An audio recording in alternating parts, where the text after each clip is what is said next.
Hello बच्चों, तो finally हमारा जो नीट का पेपर है वो बहुत ही एकदम आसान सा गया है और वो आज ख़त्म हो चुका है नीट का पेपर। जैसे कि आप लोगों ने देखा सबने कि जो केमिस्ट्री का जो पोर्शन था तो वो एकदम बहुत ही आसान हुआ है। एकदम एनसीईआरटी के लाइन से उठा के उन लोगों ने दे दिया है। और जो फिजिकल बोलो या फिर इनऑर्गेनिक बोलो या फिर ऑर्गेनिक बोलो, ऐसे ऐसे क्वेश्चन डाले हैं उन लोगों ने, मतलब क्या ही बताना है। जिसके लिए आप लोगों ने इतना दिन तक इंतज़ार किया आप लोगों ने, वो क्वेश्चन देख के तो मतलब बहुत ही खुश हो गए हम आप लोगों सब, ठीक है ना। तो मेरा नाम है कुशाल दे। आज हम डिस्कस करेंगे नीट 2022 का जो केमिस्ट्री पेपर आया है वो हम डिस्कस करेंगे, ठीक है। तो आप लोग जैसे देख सकते हो यहाँ पर जो पहला ही क्वेश्चन निकाल के दे दिया उन लोगों ने, स्टेट्स ऑफ मैटर से क्वेश्चन डाला है उन लोगों ने कि which of the following P versus B जो कार्व डाला है उन लोगों ने, उस पर मैक्सिमम वर्क डन किससे होगा। ओके, देखो यहाँ पर उन लोगों ने आइसोथर्मल का डाला है। तो आइसोथर्मल में मैक्सिमम वर्क डन किससे निकाल सकते हैं हम लोग? ऑब्वियसली वर्क डन निकालेंगे जिसका एरिया ज़्यादा होगा वही होगा ना। तो देखो यहाँ पर जो चार ऑप्शन डाला है उन लोगों ने, यहाँ पर सबसे ज़्यादा एरिया कहाँ पर होगा? इस पे तो नहीं हो रहा है, इस पे तो नहीं हो रहा है, इस पे तो एरिया ही नहीं है।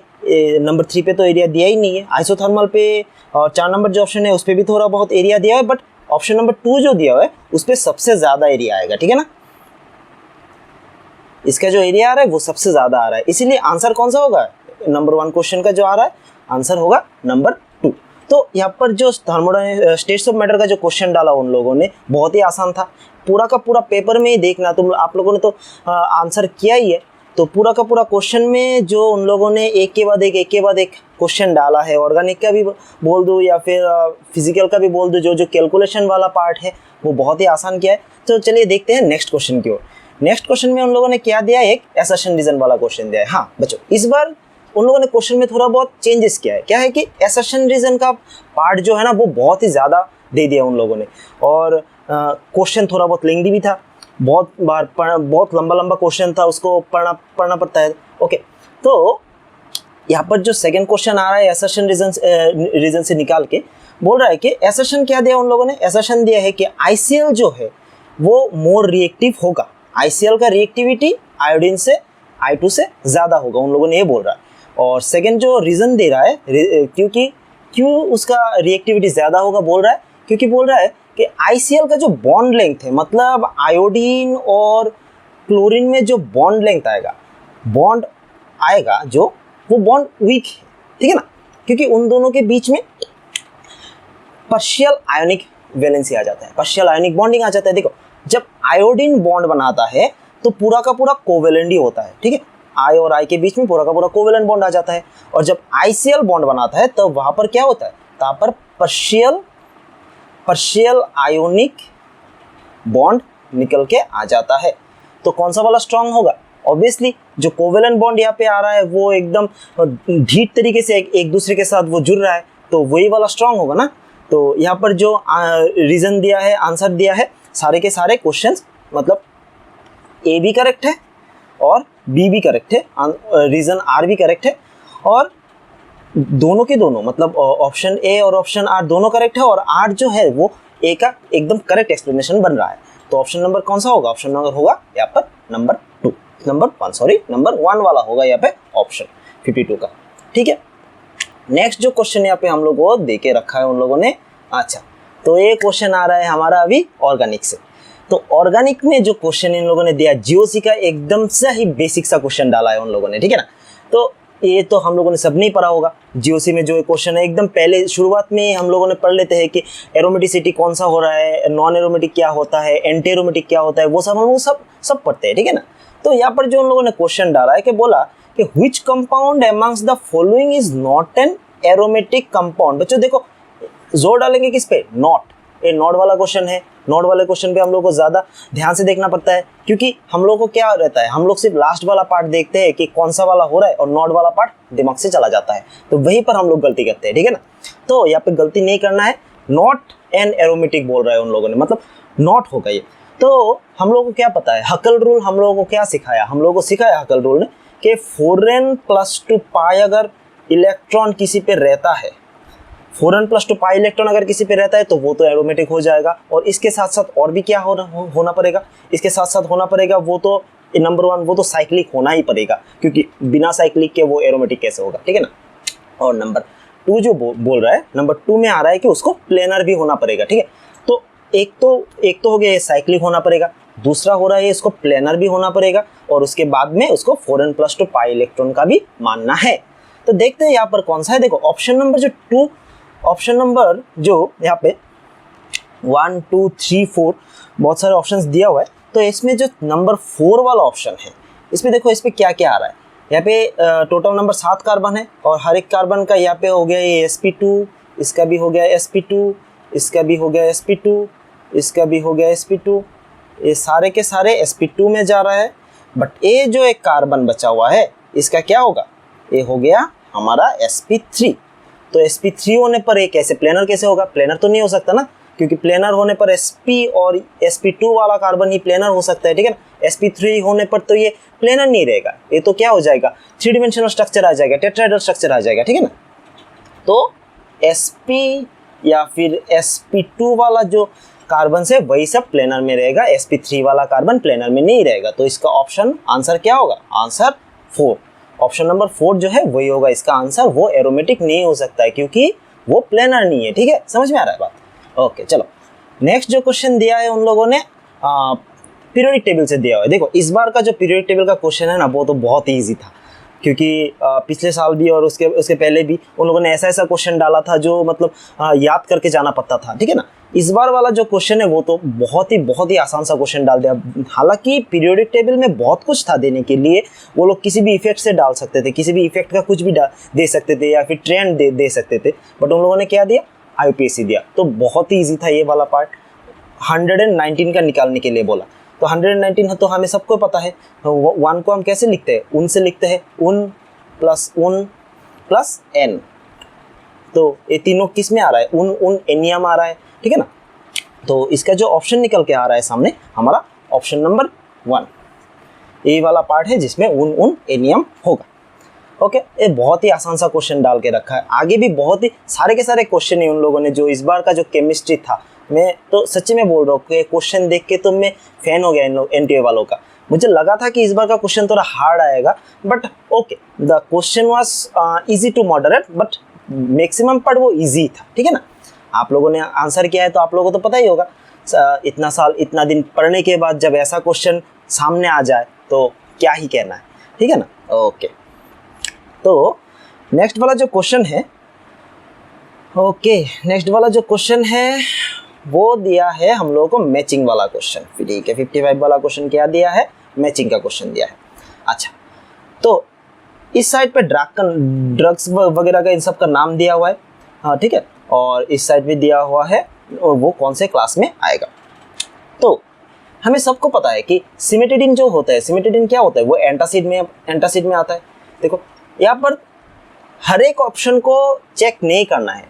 अगर सबसे पहले तो क्या देखें, देखो थोड़ा तो स्मार्टली काम करना होगा ना, ठीक है ना। तो स्मार्टली अगर हम काम करते हैं तो सबसे पहले देखते हैं कि एक ऑप्शन मिलता है, ऐसा वाला कोई ऑप्शन है कि नहीं, ठीक है। ए तो जा रहा है C पे, ठीक है, तो ए तो जा रहा है 3 पे, ए 3 पे जा रहा है, तो कौन सा ऑप्शन आ रहा है, ए नंबर 3 वाला तो कट गया, नंबर 4 वाला भी कट गया। तो यहाँ पर 1 और 2 ही बचा हुआ है, अभी सिर्फ एक और ही देखना है हमें, जो मिल जाएगा वही हो जाएगा। तो हम क्या देख सकते हैं यहाँ पर, और भी बहुत सारे हैं, जैसे कि सेल्डेन हो गया, या फिर सल्वाशन हो गया, या फिर मॉर्फिन हो गया। तो हम लोग को क्या पता है कि मॉर्फिन क्या होता है, मॉर्फिन एक नार्कोटिक एनाल्जेसिक होता है मॉर्फिन लेने से, ठीक है ना। तो नार्कोटिक एनाल्जेसिक में कौन सा आ रहा है, C में आ रहा है 2, तो C में 2 वाला ऑप्शन कौन सा है, नंबर 2 वाला ऑप्शन है। बहुत ही ईजी सा ऑप्शन डालकर रखा है उन लोगों ने, सिर्फ हमें 2 ही देखना, हम लोगों ने 2 ही देख के पूरा का पूरा ऑप्शन को हम लोगों को पता चल गया कि कौन सा होगा कि कौन सा नहीं होगा, ठीक है ना। तो ये तो बहुत ही आसान सा क्वेश्चन था। फाइन, फिर अगला जो क्वेश्चन डाल के रखा है उन लोगों ने वो दिया है मैचिंग, फिर से मैचिंग का क्वेश्चन दिया है। तो देखो बच्चों, बात ये है कि जैसे यहाँ पर हम लोगों को क्या पता है, हम लोगों को पता है कि बोरॉन फैमिली का जो कंपाउंड्स होता है उन लोगों के बीच में हमेशा इलेक्ट्रॉन का डिफिशियंसी रहता है। देखो BH3 तो वैसे ही बहुत ही इंपॉर्टेंट सा टॉपिक है, हर बार कुछ ना कुछ BH3 से आ ही जाता है, ठीक है ना, बोरेन से आ ही जाता है कुछ ना कुछ क्वेश्चन। तो इस बार भी उन लोगों ने बोरेन से क्वेश्चन डाल के रखा है, और बाकी जो ऑप्शंस भी डाल के रखा है उन लोगों ने, जैसे कि B2H6 हो गया, HF हो गया, मैग्नीशियम हाइड्रेट हो गया। तो उन सबको जब हम देखेंगे तो देखो B2H6 जो है उसको हमेशा ही इलेक्ट्रॉन उसका डिफिशियंसी रहेगा उस पर, क्योंकि बोरोन के फैमिली का जो भी कंपाउंड बनाता है उसमें क्या होता है, एक इलेक्ट्रॉन का डिफिशियंसी रह जाता है। तो B2H6 तो डायरेक्टली कनेक्टेड हो जाएगा किसके साथ, इलेक्ट्रॉन डिफिशियंसी ग्रुप के साथ कनेक्टेड हो जाएगा। तो C में 2 आ रहा है, C में 2 ऑप्शन कौन सा आ रहा है, 1 और 2 आ रहा है, 3 और 4 तो नहीं हो रहा है हमारा। नेक्स्ट हम देखो एल्काली मेटल्स जो होते हैं, मेटल्स बेसिकली क्या बनाता है, आयनिक कंपाउंड्स ही बनाता है, वो हम सबको पता है। नॉन मेटल्स क्या बनाता है, बेसिकली कोवेलेंट कंपाउंड्स बनाता है। तो यहाँ पर जो मैग्नीशियम वाला कंपाउंड है वो तो एल्काली मेटल्स हो गया, मेटल हो गया, तो मेटल क्या बनाएगा, आयनिक कंपाउंड बनाएगा ना। तो इसको हम लोग अगर कनेक्ट करते हैं, A को 4 के साथ कनेक्ट कर देंगे, तो A को 4 के साथ कनेक्ट किया तो कौन सा ऑप्शन बच गया, ऑप्शन नंबर 1 बच गया, ठीक है ना। तो इसका आंसर क्या होगा, 56 का जो आंसर है वो है ऑप्शन नंबर 1। और बाकी के सारे तो अगर देखोगे तो बाकी ऑप्शन कोई मिल नहीं रहा है, तो इसी से हम लोगों को पता चल जाएगा कि कौन सा ऑप्शन हो सकता है, ठीक है, बहुत बढ़िया। ओके चलो नेक्स्ट वाला क्वेश्चन जो है वो एंजाइम के ऊपर से आया है। अच्छा ठीक है, तो एंजाइम बच्चों क्या है, एंजाइम एक प्रोटीन है, ठीक है, ये सब हम सबको पता है कि एंजाइम एक प्रोटीन है और वो एक बायोकैटालिस्ट भी है। तो ऑप्शन नंबर यहाँ पे कौन सा क्वेश्चन डाला है, यहाँ पे क्वेश्चन दिया है उन लोगों ने इनकरेक्ट, ठीक है, फिर से इनकरेक्ट, नॉट, ऐसे टाइप का जो क्वेश्चन होता है उन सब के ऊपर हमें ध्यान देना पड़ता है, क्योंकि यही बात पे इसी जगह पर हम लोगों को सबसे ज़्यादा गलती होने का चांसेस रहता है, क्योंकि हम लोगों को वो नॉड वाला पोर्शन दिखता ही नहीं, जल्दी में रहते हैं हम लोग, बहुत सारा प्रेशर रहता है हमारे ऊपर, तो वो नॉड वाला पार्ट हम लोगों को छूट जाता है हमारा। तो यहाँ पर दिया हुआ है क्या, इनकरेक्ट, तो बायोकैटालिस्ट तो नहीं होगा, इनकरेक्ट तो नहीं होगा वो, ये तो ठीक है ना कि एंजाइम तो एक बायोकैटालिस्ट ही है। फिर ऑप्शन नंबर 2 जो दिखा है वो like chemicals catalysis enzymes reduces the activation energy of bio processes, वो भी ठीक ही है, क्योंकि एंजाइम वो कोई भी प्रोसेस को क्या करता है, फास्ट फॉरवर्ड कर देता है। तो जब किसी भी प्रोसेस को फास्ट फॉरवर्ड करेगा तो उसका टाइम, एक्टिवेशन एनर्जी, मतलब वो होने के लिए जो एनर्जी चाहिए उसको घटा देगा, इसी वजह से इसी बात पे तो वो उसको फास्ट फॉरवर्ड कर पाएगा, ठीक है ना। तो ऑप्शन नंबर 3 पे जो दिया है पॉलीसैकेराइड, ये तो बहुत ही फालतू सा ऑप्शन दिया हुआ है, पॉलीसैकेराइड कैसे होगा, वो एक प्रोटीन है, ठीक है ना, तो पॉलीसैकेराइड तो कभी भी नहीं होगा। तो option number 3 is the correct answer for this 57 number question, option 3 will be the correct answer, क्योंकि इस पे तो पॉलीसैकेराइड नहीं हो सकता, ये तो एक प्रोटीन है, ठीक है ना। बहुत ही आसान सा क्वेश्चन था। ओके नेक्स्ट में कोऑर्डिनेट कंपाउंड से क्वेश्चन है। देखो बच्चों इस बार का जो कोऑर्डिनेट का कंपाउंड का क्वेश्चन है वो बहुत ही सुंदर सा क्वेश्चन डाला है इन लोगों ने, ठीक है ना, IUPAC डाल के रखा है, ठीक है, बहुत बड़ी IUPAC दिया हुआ है। मुझे लगा था इस बार कोई आइसोमर से क्वेश्चन आने वाला था, वाला होगा, कोई बात नहीं, IUPAC क्वेश्चन दिया हुआ है। तो वैसे यहाँ पर अगर हम IUPAC चेक करेंगे, देखो क्या हो सकता है, पहले तो कुछ चीज़ें जो नहीं हो सकता है वो हमें हटा देना है।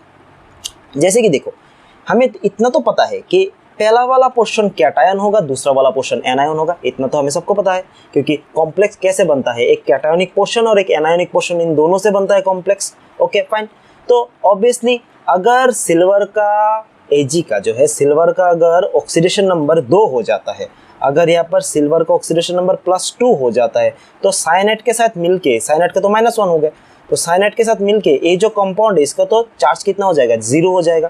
तो अगर एक कॉम्प्लेक्स का चार्ज 0 हो जाता है, वो कैसे दूसरे कॉम्प्लेक्स के साथ बॉन्ड बनाएगा या फिर दूसरे कॉम्प्लेक्स के साथ सॉल्ट बनाएगा, वो तो नहीं हो सकता ना। तो इसी वजह से और यहाँ पर जितने भी ऑप्शन में देखो ऑक्सीडेशन नंबर 2 दिया हुआ है वो सब तो गलत हो रहा है, ठीक है। तो अब क्या होगा, ऑब्वियसली जो ऑप्शन नंबर जिसमें ऑक्सीडेशन नंबर 1 दिया है उसी से होगा। तो अगर उसी से अगर देखेंगे तो पहले कौन सा आ रहा है, पहले आ रहा है H2O वाला, H2O को हम क्या कहते हैं, एक्वा कहते हैं, साइनाइड को क्या कहते हैं, साइनिडो कहते हैं। तो देखो ऑप्शन नंबर 3 पे पहले दिया रखा हुआ है साइनाइड वाला पोर्शन, तो साइनाइड वाला तो नेगेटिव होगा, तो ये तो नहीं होगा ना। तो option number 4 will be the correct answer, क्योंकि इस पे AgH2O इसका हो रहा है प्लस H2 होल 2 का तो 0 हो रहा है, तो इसका चार्ज हो जाएगा +1। और नीचे वाला जो क्वेश्चन है Ag सिल्वर का जो साइनाइड हो रहा है होल 2, इसका हो रहा है प्लस, साइनाइड का हो रहा है -1। एक बात हमेशा याद रखना, यहाँ पर अगर दोनों के दोनों मेटल सेम है, सेंट्रल मेटल एटम अगर सेम है, तो दोनों का ऑक्सीडेशन नंबर भी सेम ही होगा। ऐसा नहीं कि एक में हम +1 बिठा दिए, दूसरे में हम +2 बिठा दिए, ऐसा नहीं होगा, दोनों का सेम ही होगा, ठीक है ना। तो ऐसे साइनाइड के ऊपर माइनस आने से इसका चार्ज हो रहा है -1, तो एक का +1 हो रहा है, दूसरे का -1 हो रहा है। ऐसे दोनों को बिठा के जो हम लोग IPC बनाएंगे तो उसका नाम क्या आएगा, डाई एक्वा सिल्वर 1 डाइसाइनिडो अर्जेंटेट 1, क्योंकि ये तो नेगेटिव कॉम्प्लेक्स हो गया, तो इसके नेगेटिव कॉम्प्लेक्स होने पर इसका सिल्वर का नाम बदल जाएगा। सिल्वर का हम सिल्वर नहीं रख सकते, उसको अर्जेंटेट बोलेंगे, ठीक है। तो ये तो बहुत ही आसान सा क्वेश्चन था, 58 वाला क्वेश्चन, जिसका आंसर होगा डी। Okay fine. नेक्स्ट जो क्वेश्चन दिख रहे हैं हमें यहाँ पे, वो है गैडोलिनियम का। गैडोलिनियम वाला जो क्वेश्चन है, देखो सबसे पहले तो हमें उसका जो इलेक्ट्रॉनिक कॉन्फ़िगरेशन है हम वो लिख लेते हैं यहाँ पे, गैडोलिनियम वाला जो है। तो ये तो जेनॉन के बाद आएगा, ओके। तो जेनॉन से जेनॉन तक हम लोगों ने लिख लिया यहाँ पर, 6s2 FD1 और आ रहा है 4f7। अभी देखो क्या बोला है इन लोगों ने बोला है कि थर्ड आयोनाइजेशन एंथैल्पी बोला है इन लोगों ने, मतलब 3 इलेक्ट्रॉन तो निकल जाएगा। और इलेक्ट्रॉन निकलता कहाँ से है, हमें सबको पता है कि इलेक्ट्रॉन निकलता है हमेशा आउटर ऑर्बिटल से इलेक्ट्रॉन निकलता है। तो आउटर ऑर्बिटल यहाँ पर कौन सा हो गया, S वाला ऑर्बिटल, और 5D वाला ऑर्बिटल वही होगा आउटर ऑर्बिटल। जब आउटर ऑर्बिटल से निकल जाएगा तो 3 इलेक्ट्रॉन अगर इससे निकल जा रहा है, ठीक है, -3 इलेक्ट्रॉन हो गया, तो बाकी क्या बचता है इस पे, बाकी बचता है जेनॉन का। उसके बाद जेनॉन के बाद 4f7 बचता है। अभी देखो ये जो 4f7 है वो क्या हो गया, हाफ फिल्ड हो गया, f के लिए हाफ फिल्ड हो गया। तो f में जब हाफ फिल्ड हो रहा है, f में टोटल 7 ऑर्बिटल्स है, 1 2 3 4 5, तो हर एक में एक एक इलेक्ट्रॉन आ रहा है। फाइन, हर एक में एक एक इलेक्ट्रॉन आ रहा है। जब हर एक में एक एक इलेक्ट्रॉन आएगा, हर एक इलेक्ट्रॉन्स का रोटेशन एक ही जैसा होगा, ठीक है ना। तो अगर रोटेशन एक ही जैसा हो रहा है तो एक इलेक्ट्रॉन किसी भी घर में जाके बैठ सकता है, क्योंकि उसका रोटेशन तो सेम हो रहा है। तो कोई भी इलेक्ट्रॉन, नंबर 1 वाला इलेक्ट्रॉन को ले जाके तुम 7 नंबर घर पे डाल दो, 7 नंबर वाले इलेक्ट्रॉन को ले जाके तुम पहले वाले घर पे डाल दो, 3 नंबर को ले जाके तुम 5 नंबर पे डाल दो, किसी भी इलेक्ट्रॉन को ले जाके किसी भी घर पे तुम डाल सकते हो ऑर्बिटल में। ऐसे क्या होगा, उसको हाई एक्सचेंज एंथैल्पी लग जाएगा, मतलब इतना ज़्यादा एक्सचेंज होगा कि उस पर बहुत ही ज़्यादा एंथैल्पी लग जाएगा, बहुत हाई अमाउंट ऑफ एनर्जी लग जाएगा। तो ऑप्शन कौन सा होगा यहाँ पे, हाई एक्सचेंज एंथैल्पी, नंबर 2 वाला ऑप्शन हो रहा है यहाँ पे करेक्ट आंसर। ओके फाइन, ठीक है। नेक्स्ट जो क्वेश्चन है बहुत ही आसान सा क्वेश्चन है, केमिकल बॉन्डिंग से दिया हुआ है। केमिकल बॉन्डिंग से बहुत ही आसान से हम लोग कर सकते हैं।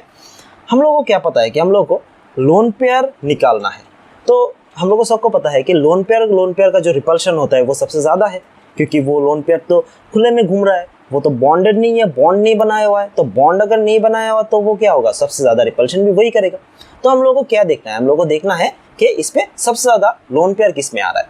तो हम लोग को सबको पता है कि हाइब्रिडाइजेशन कैसे निकालते हैं, फॉर्मूला लगा दो। आप लोगों ने सबने बुक में पढ़ा ही होगा, या फिर इतने 11 और 12 की क्लास में पी ब्लॉक बोल दो, या फिर केमिकल बॉन्डिंग बोल दो, किसी ना किसी चैप्टर में तो पढ़ा ही होगा कैसे हाइब्रिडाइजेशन निकालते हैं।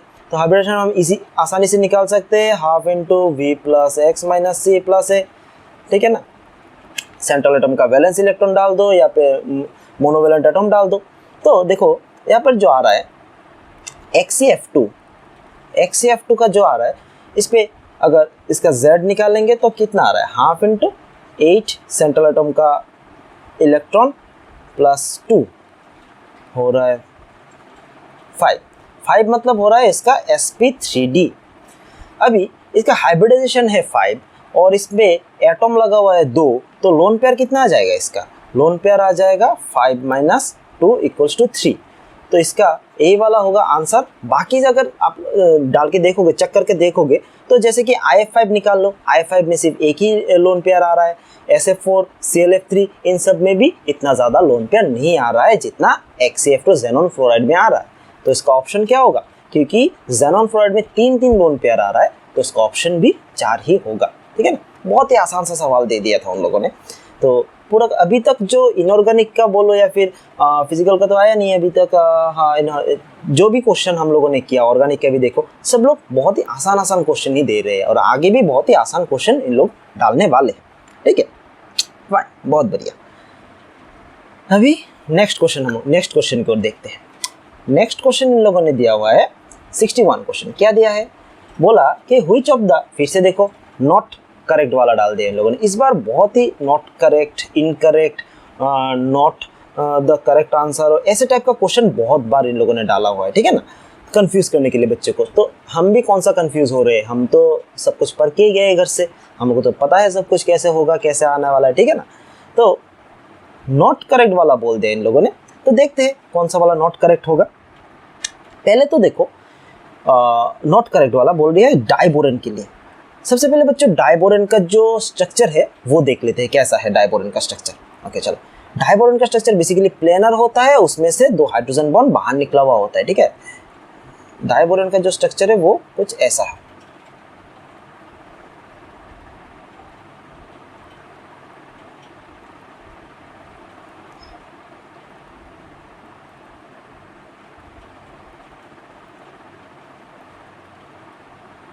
ठीक है ना, ऐसा ही कुछ डाइबोरेन का स्ट्रक्चर होता है। तो यहाँ पे ये जो ऑप्शन नंबर 4 दिया हुआ है, इस पे बोल रहा है कि ये सब sp2 हाइब्रिडाइज्ड होगा। ये तो बहुत ही फालतू बात बोल दी उन लोगों ने, एनटीए वालों ने। sp2 कैसे होगा? हम बच्चों को क्या बेवकूफ समझ के रखा है क्या इन लोगों ने? हम लोग तो सबको पता है कि sp2 कब होता है, एक बॉन्ड में sp2 कैसे होता है। ठीक है ना, तो बेसिकली ये सब सिंगल बॉन्ड वाला है, तो सिंगल बॉन्ड में तो sp3 लग जाएगा, तो sp2 तो हो ही नहीं रहा है। तो ऑप्शन नंबर 4 ही यहाँ पे एक्चुअल आंसर होगा, क्योंकि sp2 वाला हाइब्रिडाइजेशन कभी भी नहीं होगा। ये सारे के सारे sp3 वाले हाइब्रिडाइजेशन में से जा रहे हैं। बाकी अगर ऑप्शन में भी देख लो, वैसे कि तो फिलहाल तो देखने की जरूरत नहीं, क्योंकि हमें पता ही चल गया कि sp2 वाला ऑप्शन ही नहीं होगा। बाकी अगर ऑप्शन भी देख लोगे तो तुम पता चलेगा आप लोगों को कि ये सब सारे के सारे क्वेश्चन करेक्ट है। इन लोगों ने पूछा है हमें कि नॉट करेक्ट, तो इसके लिए sp2 वाला आंसर ही करेक्ट आंसर होगा 61 के लिए। बहुत ही आसान सा क्वेश्चन, एनसीईआरटी की से एकदम लाइन से उठा के डाल दिया इन लोगों ने। ठीक है, फाइन, बढ़िया, बहुत बढ़िया, बहुत बढ़िया, बहुत बढ़िया। 62 नेक्स्ट क्वेश्चन, चलो देखते हैं क्या बोल रहे हैं। स्टेटमेंट और स्टेटमेंट 1, स्टेटमेंट 2। ओके फाइन, बड़ा बड़ा क्वेश्चन डाल रहे हैं। ठीक है ना, बड़ा बड़ा लाइन, लंबी लाइन डाल रहे हैं कि ताकि हम बच्चे डर जाए, बट हम तो डरेंगे नहीं, हम लोगों को पता है क्या है। देख, जितना बड़ा, एक तो बात वो सच्ची है कि अगर जितना बड़ा क्वेश्चन देगा उन लोगों ने, वो लोग अगर बहुत बड़ा क्वेश्चन देते तो उसमें इंफॉर्मेशन भी ज्यादा होगा। ठीक है ना, तो बड़ा क्वेश्चन देके घबराना नहीं है, क्योंकि बड़ा क्वेश्चन मतलब ज्यादा इंफॉर्मेशन मतलब बहुत आसानी। ओके चलो देखते हैं क्या बोला उन लोगों ने। सबसे पहले तो बोल रहे हैं कि the boiling point of aldehyde and ketones, aldehyde और कीटोन्स का जो बॉइलिंग पॉइंट है हायर देन हाइड्रोकार्बन्स। हाँ सही तो बोल रहा है, क्योंकि एल्डिहाइड और कीटोन में तो हाइड्रोजन बॉन्ड लग जाएगा। ऑक्सीजन है, इलेक्ट्रोनेगेटिव एलिमेंट है, फ्लोरीन ऑक्सीजन, क्योंकि हमें तो पता है कि फ्लोरीन ऑक्सीजन और नाइट्रोजन जहां पर रहता है वहां पर हाइड्रोजन बॉन्ड लग जाता है। Okay, hydrocarbon of comparable molecular masses because of weak molecular dissociation in aldehyde and ketones due to dipole interaction. हाँ जी, ये तो बात एकदम सही बोला उन लोगों ने, क्योंकि डाइपोल आ जाएगा यहाँ पे। डाइपोल इंटरेक्शन की वजह से वहां पर बॉन्ड बहुत ही स्ट्रांग होने वाला है, और हाइड्रोकार्बन में तो ऐसा कुछ हो ही नहीं रहा है। तो स्टेटमेंट 1 तो करेक्ट है जी, तो स्टेटमेंट 1 हमारा करेक्ट है ना। स्टेटमेंट 2 देखते हैं क्या बोला उन लोगों ने। तो स्टेटमेंट 2 यहाँ पे जो बोल रहे कि the boiling points of aldehyde and ketones are lower than alcohol of similar molecular masses due to the absence of hydrogen bonding. तो यहाँ पर ये बात भी सही बोल रहे हैं उन लोगों ने कि boiling points of aldehyde and ketones are lower than hydrogen bonds of alcohol, क्योंकि अल्कोहल में जो हाइड्रोजन बॉन्ड्स है वो बहुत ही स्ट्रॉन्ग बॉन्ड होता है, क्योंकि डायरेक्टली हाइड्रोजन वहां पर ऑक्सीजन में खुला हुआ रहता है। ऑक्सीजन के साइड में डायरेक्ट एक हाइड्रोजन फ्री रहता है, वो तो डायरेक्ट उस पर क्या कर सकता है, हाइड्रोजन बॉन्ड बना सकता है ना। तो हाइड्रोजन बॉन्ड की वजह से उसका बॉइलिंग पॉइंट भी बहुत ही हाई हो जाएगा, एल्डिहाइड और कीटोन, और इन सब का बॉइलिंग पॉइंट हाइड्रोकार्बन से तो ऑब्वियसली ज्यादा ही होगा। तो स्टेटमेंट 2 क्या हो रहा है हमारा, स्टेटमेंट 2 भी करेक्ट आंसर ही हो रहा है। ओके फाइन, तो कौन सा वाला ऑप्शन दिख रहा है हमें यहाँ पे, both the statement 1 and statement 2 are correct, option number 1, क्योंकि सारे के सारे जो स्टेटमेंट हम लोगों ने दिया हुआ है यहाँ पे सारे के सारे करेक्ट है। ओके, वेरी गुड, बहुत बढ़िया। अभी तक तो बहुत बढ़िया क्वेश्चन डाला है उन लोगों ने। चलो देखते हैं अगला वाला क्वेश्चन। फिर से डाल के रखा है उन लोगों ने असर्शन रीजन। असर्शन रीजन बहुत सारा दे दिया इन लोगों ने इस बार, ठीक है ना। पिछली बार तो बहुत ही कम आया था।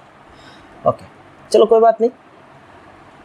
गिवन बिलो टू स्टेटमेंट, यहाँ पे टू स्टेटमेंट दिया है उन लोगों ने कि वन इज लेवल्ड एज रेसा। ओके फाइन, क्या क्वेश्चन डाला है उन्होंने, बोला कि इन पर्टिकुलर पॉइंट डिफेक्ट। अच्छा, अभी ये सॉलिड स्टेट क्वेश्चन आ रहा है, पर्टिकुलर पॉइंट डिफेक्ट बोल रहे हैं। Okay, point defect stoichiometric defect है। An ionic solid is electrically neutral. Okay, very good. Stoichiometric defect में क्या होगा, वो इलेक्ट्रिकली न्यूट्रल होता है। आयोनिक कंपाउंड जो होगा वो हमेशा इलेक्ट्रिकली न्यूट्रल ही रहेगा। आयोनिक सॉलिड में से अगर कुछ भी जाता है तो वो अपना चार्ज थोड़ी गवाएगा। चार्ज जो है वो अपना स्टोइकियोमेट्री या फिर स्टोइकियोमेट्री जो है वो तो हमेशा ठीक ही रखेगा ना। रेशियो जो है वो रेशियो बर्बाद नहीं होने वाला है। Even if few of its cation are missing from its unit cell. Okay fine, अगर मिसिंग होता है तो क्या हो जाता है, वहां पर शॉर्ट की लग जाता है। मिसिंग मतलब शॉर्ट की लग जाता है। तो in a particular point defect an ionic solid is electrically neutral even if a few of its cation are missing from its unit cell. Okay, very good। तो ये तो बात उन लोगों ने सही बोल दिया,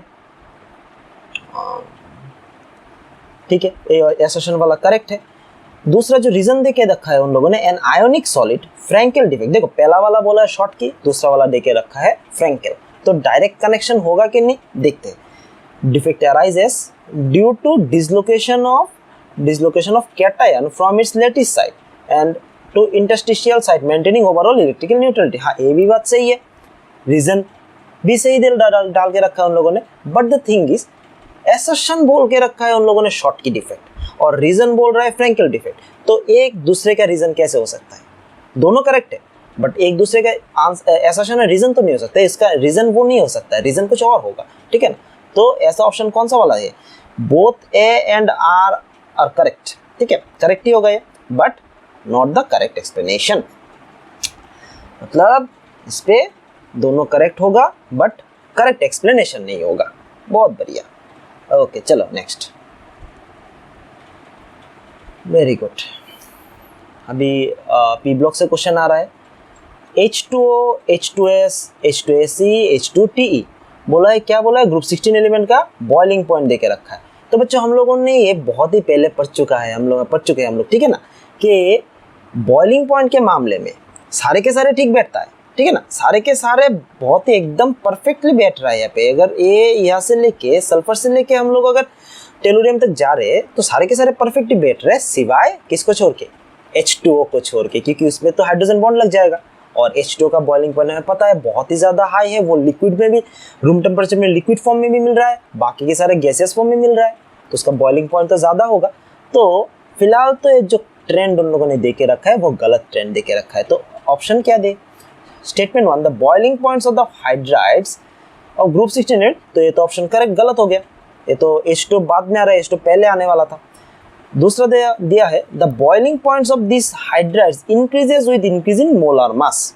ओके, तो इस पे हाइड्रोजन सल्फाइड से लेके H2TE तक, टेलुरियम तक, ठीक है, हाइड्रोजन टेलुरियम तक वो एकदम करेक्टली बैठता है। बट H2O का जो पानी का जो बॉइलिंग पॉइंट है उसका तो मास बहुत ही कम है, ठीक है ना। ऑक्सीजन का मास बहुत ही कम है, बट उसका मास बढ़ने की वजह से सिर्फ बाकियों का बढ़ेगा। बट H2O का मास कम है, उसके बावजूद उसका बॉइलिंग पॉइंट बढ़ा हुआ है, क्योंकि उस पर क्या लग रहा है, उस पर हाइड्रोजन बॉन्ड लग रहा है, ठीक है। तो ये वाला ऑप्शन भी गलत हो जाएगा।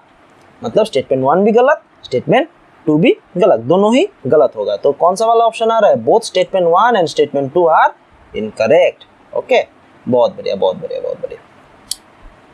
ठीक है, चलिए नेक्स्ट क्वेश्चन की ओर देखते हैं। क्या दे के रखा है, कांस्टेंट टेम्परेचर वाला kinetics of reaction. Okay fine, तो ये वाला तो केमिकल काइनेटिक्स से दिया हुआ है।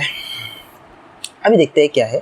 देखो कांस्टेंट टेम्परेचर बोला है, y और x दिया है, y और x का कोई नाम नहीं दिया है। तो ये वाला क्वेश्चन थोड़ा ट्रिकी है बच्चों, क्योंकि इसमें जो इसका जो ऑप्शंस है, ऑप्शंस देखना तुम कि सारे के सारे ऑप्शन पलट रहा है, ठीक है। तो पहली बात, जीरो ऑर्डर और फर्स्ट ऑर्डर में सारे के सारे ऑप्शंस दिया हुआ है, जीरो ऑर्डर और फर्स्ट ऑर्डर। ओके, बहुत बढ़िया। तो जीरो ऑर्डर में y अगर कॉन्सेंट्रेशन पकड़ लेते हैं और x अगर टाइम पकड़ लेते हैं, यहाँ अगर कॉन्सेंट्रेशन पकड़ लेते हैं और x अगर टाइम पकड़ लेते हैं, तो ये वाला ग्राफ जो है टाइम बढ़ रहा है, जीरो ऑर्डर में कॉन्सेंट्रेशन कुछ भी नहीं हो रहा है, क्योंकि ये तो ऑर्डर है, ऑर्डर तो उसके ऊपर जीरो ऑर्डर है, कॉन्सेंट्रेशन के ऊपर वो फोकस नहीं करेगा, ठीक है ना। तो जीरो ऑर्डर में यहाँ पे देखो ऑप्शन नंबर जो एक दिया हुआ है, ऑप्शन नंबर एक में जो दूसरा वाला कॉन्सेप्ट दिया हुआ है कि हाँ, y अगर हम लोग पकड़ लेते हैं, एक सेकेंड बच्चों, एक सेकेंड।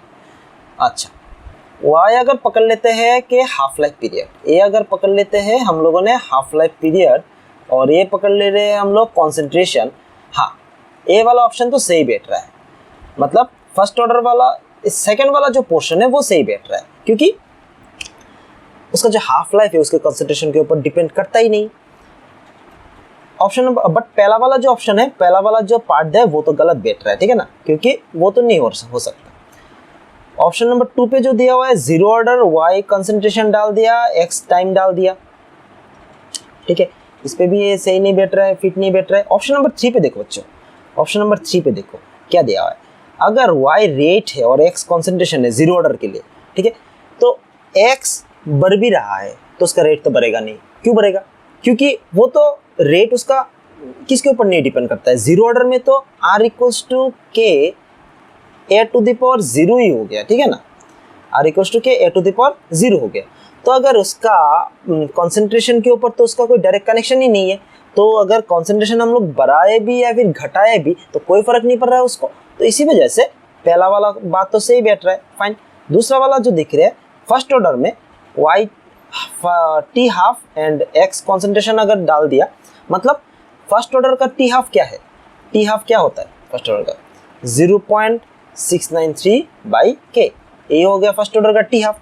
तो इस पे x अगर कंसंट्रेशन के साथ तो कोई उसका कोई कनेक्शन ही नहीं है, कंसंट्रेशन अगर बढ़ाए भी हम लोग तो कोई फर्क नहीं पड़ रहा है, तो ऑप्शन नंबर 3 ही होगा इसका आंसर, ठीक है। तो ये थोड़ा ट्रिकी क्वेश्चन था क्योंकि सारे के सारे ऑप्शन पलट रहे थे, इसी वजह से इसका आंसर, मतलब ये जो क्वेश्चन है ना पूरा का पूरा क्वेश्चंस में बहुत ही बढ़िया क्वेश्चन डाल के रखा है हम लोगों ने।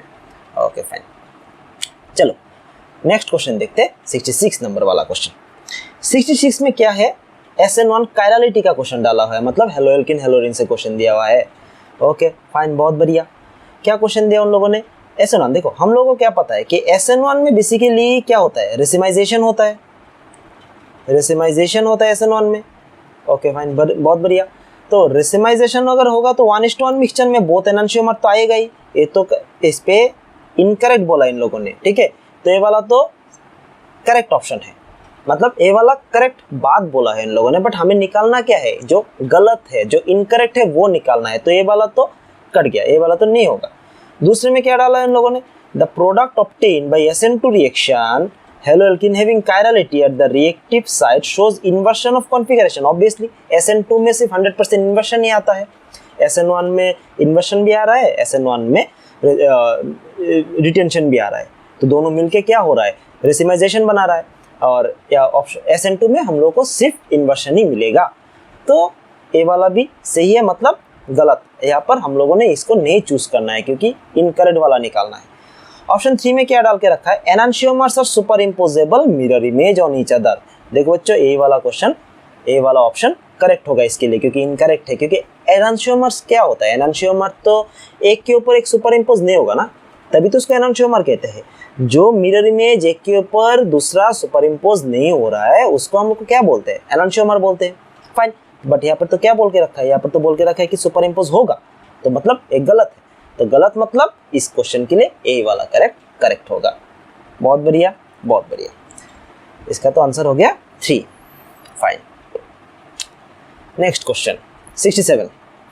तो ये तो हम लोगों ने सबने पढ़ा, ऐसा कोई भी नहीं होगा, शायद ही कोई होगा जो ये वाला टॉपिक नहीं पढ़ा होगा, ठीक है ना।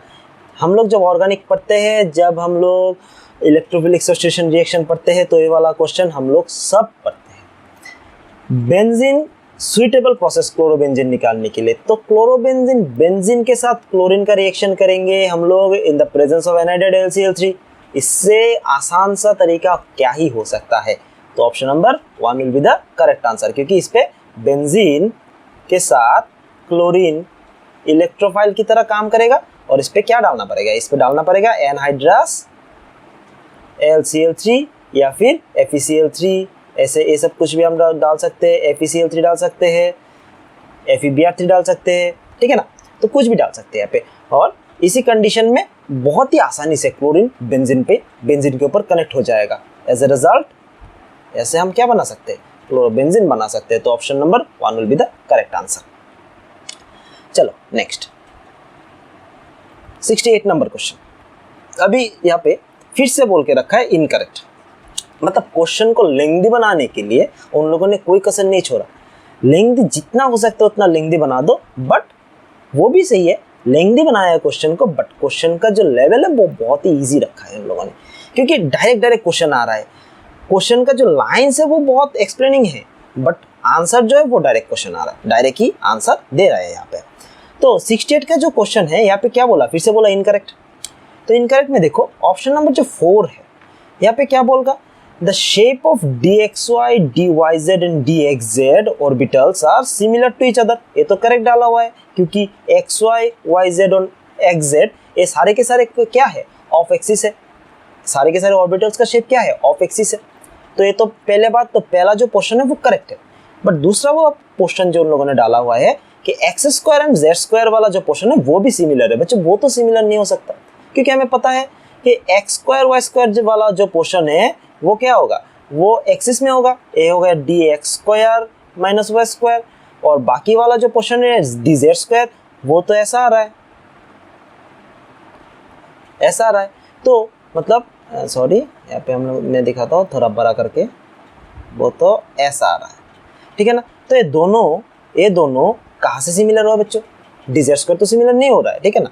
वो dz² का तो सारे के सारे एक्सिस में इलेक्ट्रॉन का डेंसिटी पता है हमें, ठीक है ना, कि ऐसा वाला क्वेश्चन तो बहुत बार आ भी चुका है कि कौन से d ऑर्बिटल्स में सारे के सारे एक्सिस में उसका इलेक्ट्रॉन का डेंसिटी मिलता है। तो वो तो dz² वाला हो गया, और dx² और y² वाला जो है वो तो सिर्फ x और y एक्सिस में मिलता है, तो वो तो सही नहीं है। तो इसीलिए option number 4 will be the correct answer, क्योंकि यहाँ पे ये दोनों सेम नहीं है। पहला वाला पोर्शन ठीक है, बट दूसरा वाला पोर्शन ठीक नहीं है, थोड़ा घुमा के दिया है। ओके चलो नेक्स्ट क्वेश्चन देखते हैं। अभी नेक्स्ट क्वेश्चन में जो है वो जल्डल मेथड से दिया हुआ है। जल्डल मेथड एक डायरेक्ट क्वेश्चन निकाल के दिया हुआ है, डायरेक्ट एनसीईआरटी के लाइन से निकाल के दिया हुआ है कि जल्डल methods estimation of nitrogen can be used to estimate the amount of nitrogen in which one of the following compounds। तो ये तो हमें डायरेक्टली बुक में पता है, हम लोगों ने जब पढ़ा है वहाँ पर पता है हमें कि ये वाला पार्ट नाइट्रो ग्रुप रहेगा तो नहीं हो सकता है, डायरेक्टली नाइट्रोजन रहेगा तो नहीं हो सकता है, डायजोनियम डायजो ग्रुप अगर नाइट्रोजन में डबल बॉन्ड ऐसा रहेगा तो डायजो ग्रुप रहेगा तो तब भी नहीं हो सकता। तो आंसर क्या होगा, obviously answer will be the 3, ठीक है। बहुत ही आसान सा सवाल है, डायरेक्ट क्वेश्चन निकाल के रखा है इन लोगों ने। ओके चलो नेक्स्ट क्वेश्चन की ओर देखते हैं हम लोग। फाइन, तो फिर से सॉलिड स्टेट का क्वेश्चन आ रहा है, डायमंड और ग्राफाइट से क्वेश्चन आ रहा है। ये तो बहुत ही आसान होगा। Diamond and graphite have 2 dimensional networks. Okay, diamond is covalent and graphite is आयनिक। क्या बोला है, बोला कि करेक्ट स्टेटमेंट निकालो।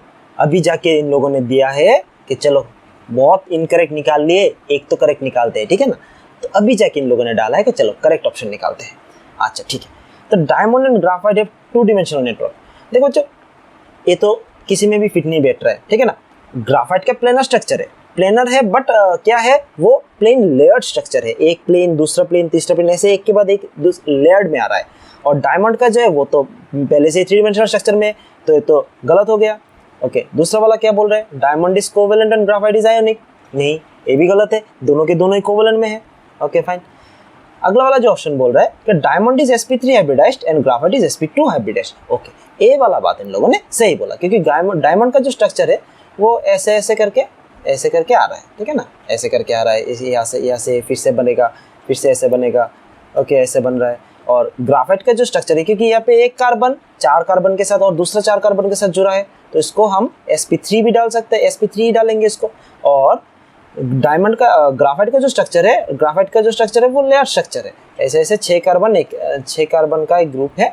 तो यहाँ पे एक जो कार्बन है वो बाकी 3 कार्बन के साथ ही जुड़ा हुआ है, तो इसका हाइब्रिडेशन क्या हो जाएगा, sp2 हो जाएगा। तो ये वाला ऑप्शन करेक्ट है। यहाँ पे डायमंड का sp3 हाइब्रिडाइजेशन होगा और ग्राफाइट का होगा sp2 hybridization. Very good. Okay चलो नेक्स्ट, आइडेंटिफाई द इनकरेक्ट। फिर से इनकरेक्ट डाला है इन लोगों ने। इस बार इन लोगों को इनकरेक्ट का भूत सवार है। चलो हम लोग सारे गलत ही निकालते हैं और उसी गलत में से आप लोगों का सिलेक्शन भी हो जाएगा, ठीक है ना। फाइन, बहुत बढ़िया बहुत बढ़िया। तो इनकरेक्ट स्टेटमेंट डालने के लिए बोला है इन लोगों ने कि इनकरेक्ट स्टेटमेंट कौन सा है वो निकालो। चलो ठीक है, निकाल देते हैं हम लोग incorrect statement. Alkali metals react with water to form their hydroxide, सही बात है।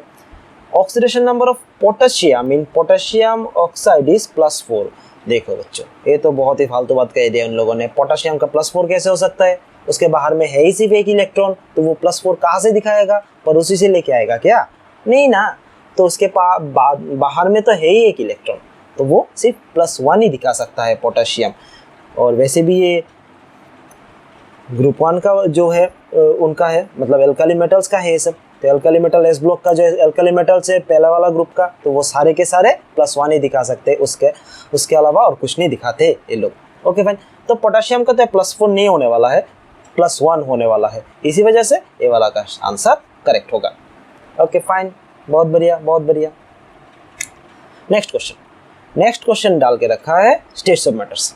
अच्छा चलो देखते हैं क्या बोला उन लोगों ने। Dalton's law, Dalton's partial law, बहुत ही बढ़िया लॉ दिया था श्रीमान डाल्टन जी ने। उन्होंने बोला था कि अगर एक डब्बे में हम लोग बहुत सारे गैस को मिक्स कर देते हैं तो क्या होगा, सारे के सारे गैस का जो प्रेशर होगा वो अलग अलग गैस का, अगर वो नहीं रिएक्ट करता है तो, अगर रिएक्टिव गैस नहीं हुआ तो सारे के सारे गैस का प्रेशर हम लोगों को इंडिविजुअल मिलेगा एज ए पार्शियल प्रेशर। तो ये बोला which one is not correct mathematical equation. Dalton ji ने हम लोगों को कौन सा वाला एक्सप्रेशन नहीं दिया है, उन लोगों ने ये पूछा हमसे। तो श्रीमान डाल्टन जी उन्होंने तो हमें क्या क्या दे के रखा है, देखो ऑप्शन नंबर पहला वाला ऑप्शन उन्होंने दे के रखा है हमें। अगर P को हम लोग आइडियल गैस लॉ से निकालते हैं PV = nRT, तो दूसरा वाला ऑप्शन भी निकल जाएगा। तीसरा वाला ऑप्शन भी हम लोग डाल्टन से निकाल सकते हैं, बट चौथा वाला ऑप्शन हम लोग नहीं निकाल सकते डाल्टन से, क्योंकि कौन सा वाला ऑप्शन हो गया, ये तो राउल्स लॉ वाला ऑप्शन हो गया, ठीक है। तो ये वाला पार्ट हम लोग डाल्टन के लॉ से नहीं निकाल सकते, क्योंकि प्योर स्टेट का जो है, प्योर स्टेट का ये वाला लॉ नहीं फिट बैठता डाल्टन के हिसाब से। ओके, तो ये वाला option will be the correct answer. Very good. चलो नेक्स्ट क्वेश्चन थोड़ा धुंधला होगा बच्चों, ठीक है। चलो क्या बोल रहा है यहाँ पे, स्टेटमेंट 1 बोल रहा है the acidic strength of monosubstituted nitrophenol is higher than the phenol because of electron withdrawing group. बहुत ही बढ़िया, फेनॉल में तो कुछ भी ग्रुप नहीं लग रहा है, और यहाँ पर हम लोग ऑर्थो पैरा मेटा कहीं पर भी बिठा दे, ठीक है ना, ऑर्थो पैरा मेटा कहीं पर भी बिठा दे तो क्या हो जाएगा उसका, तो उसका एसिडिक स्ट्रेंथ बढ़ जाएगा बेसिकली। पैरा ऑर्थो मेटा इसी रेंज में बढ़ रहा है उसका, मतलब पैरा पोजीशन में ज़्यादा हो रहा है, ऑर्थो में कम, मेटा से उसके कम, बट छोड़ो कोई भी हो, मतलब ऑर्थो पैरा मेटा में से कोई भी पोजीशन में अगर हम लोग नाइट्रो ग्रुप बिठाते हैं तो क्या होगा, वो तो इलेक्ट्रॉन विथड्रॉ कर लेगा, तो बहुत ही आसानी से हाइड्रोजन क्या हो सकता है, फेनॉल से निकल सकता है। तो अगर हाइड्रोजन निकल जाए तो एसिडिक हो गया, तो ऑब्वियसली कुछ भी कहीं पर भी लगा दो एसिडिक तो बढ़ेगा ही बढ़ेगा। तो statement 1 will be the correct. Fine, next, orthonitrophenol, metanitrophenol and paranitrophenol will have the same acidic strength as the, आहा ये क्या बोल दिया उन लोगों ने, सेम एसिडिक स्ट्रेंथ कैसे हो सकता है, क्योंकि अगर वो रेजोनेंस के हिसाब से अगर वो किसी और जगह बैठता है कि मेटा पोजीशन में तो रेजोनेंस कर नहीं पाएगा, तो ऑब्वियसली ऑर्थो और पैरा का अगर हमें पता भी ना हो कि कौन सा वाला पहले आ रहा है कौन सा वाला बाद में आ रहा है, बट इतना तो पता है हम लोग को रेजोनेंस से कि मेटा पोजीशन वाला जो है वो तो उसका तो रेजोनेंस नहीं होने वाला, ठीक है ना, तो वो तो इंडक्टिव इफेक्ट से खींचेगा, तो ऑब्वियसली उसका जो एसिडिक स्ट्रेंथ होगा वो ऑर्थो और पैरा से तो अलग ही होगा। तो इस वजह से क्या होगा, ये डायरेक्टली तो एक जैसा एक समान तो नहीं हो रहा है, ठीक है ना, तो option 2 will be the wrong answer. तो ये वाला कौन सा ऑप्शन है, statement 1 will be the correct and statement 2 will be the wrong. Statement 1 is correct but statement 2 is incorrect. Option number 3 हमारा यहाँ पे करेक्ट ऑप्शन दे रहा है, ठीक है, बहुत बढ़िया। चलो नेक्स्ट।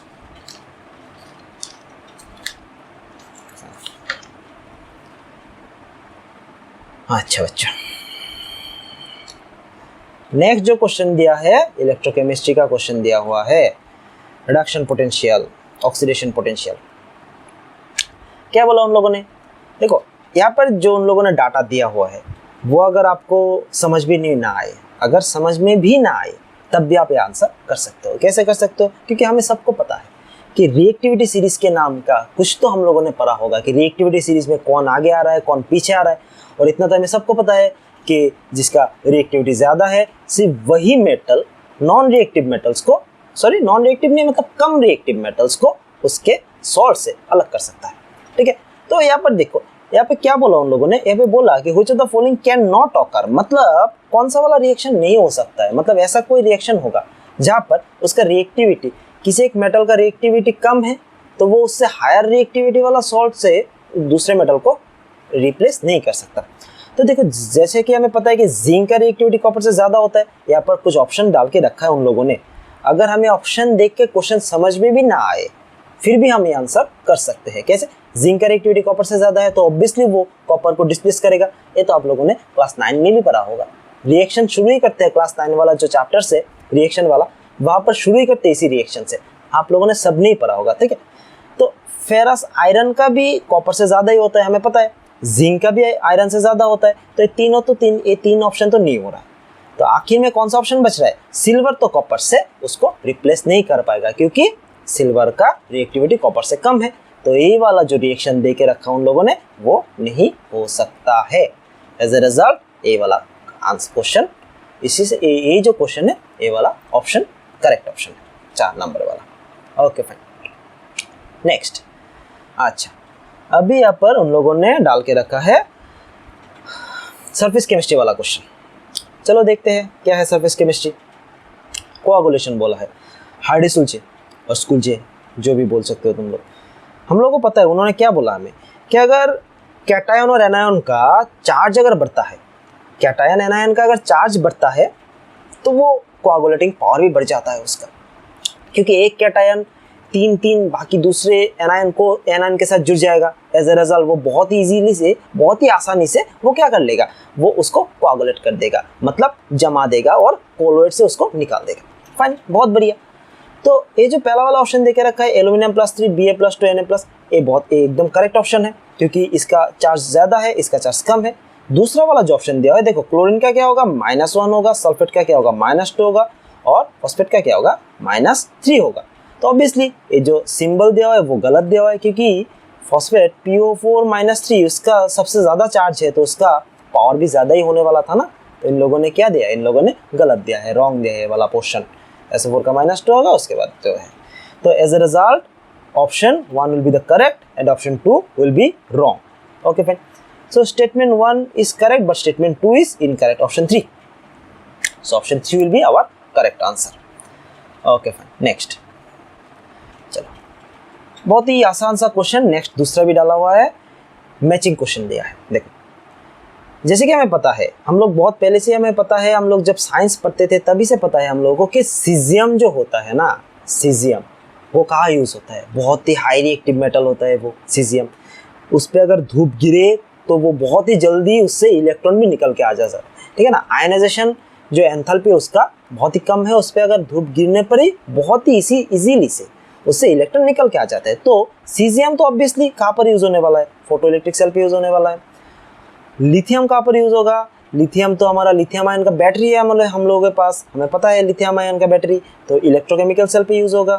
ठीक है ना, तो यही 2 ऑप्शन अगर लगा लो, यही 2 ऑप्शन लगाने पर क्या मिल रहा है हमें, ए का 2 मिल रहा है और डी का 4 मिल रहा है, ऑप्शन नंबर 4।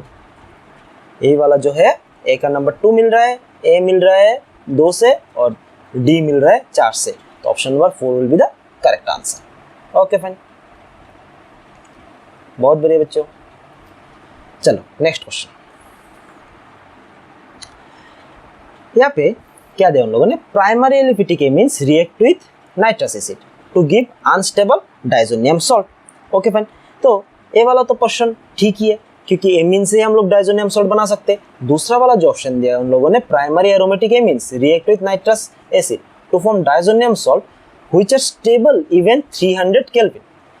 ये पे उन लोगों ने थोड़ा झोल कर दिया, ठीक है, ये पे उन लोगों ने कर दिया गलती नहीं किया उन लोगों ने, मतलब हमें फंसाने के लिए दे दिया। हमें क्या पता है, हमें पता है कि वो एकदम आइस कोल्ड होना पड़ेगा, ठीक है ना। डाइजोनिया डाइजोडाइजेशन में हम लोगों ने क्या पढ़ा था, हम लोगों ने पढ़ा था कि वो अगर आइस कोल्ड होता है तब भी ये रिएक्शन पॉसिबल है। आइस कोल्ड मतलब 0 to 5 degree centigrade, 0 to 5 degree centigrade. तो अभी 0 to 5 डिग्री सेंटीग्रेड मतलब क्या, 273 से 278, सिर्फ वहीं पे रिएक्शन होगा, 300 पे तो नहीं होगा।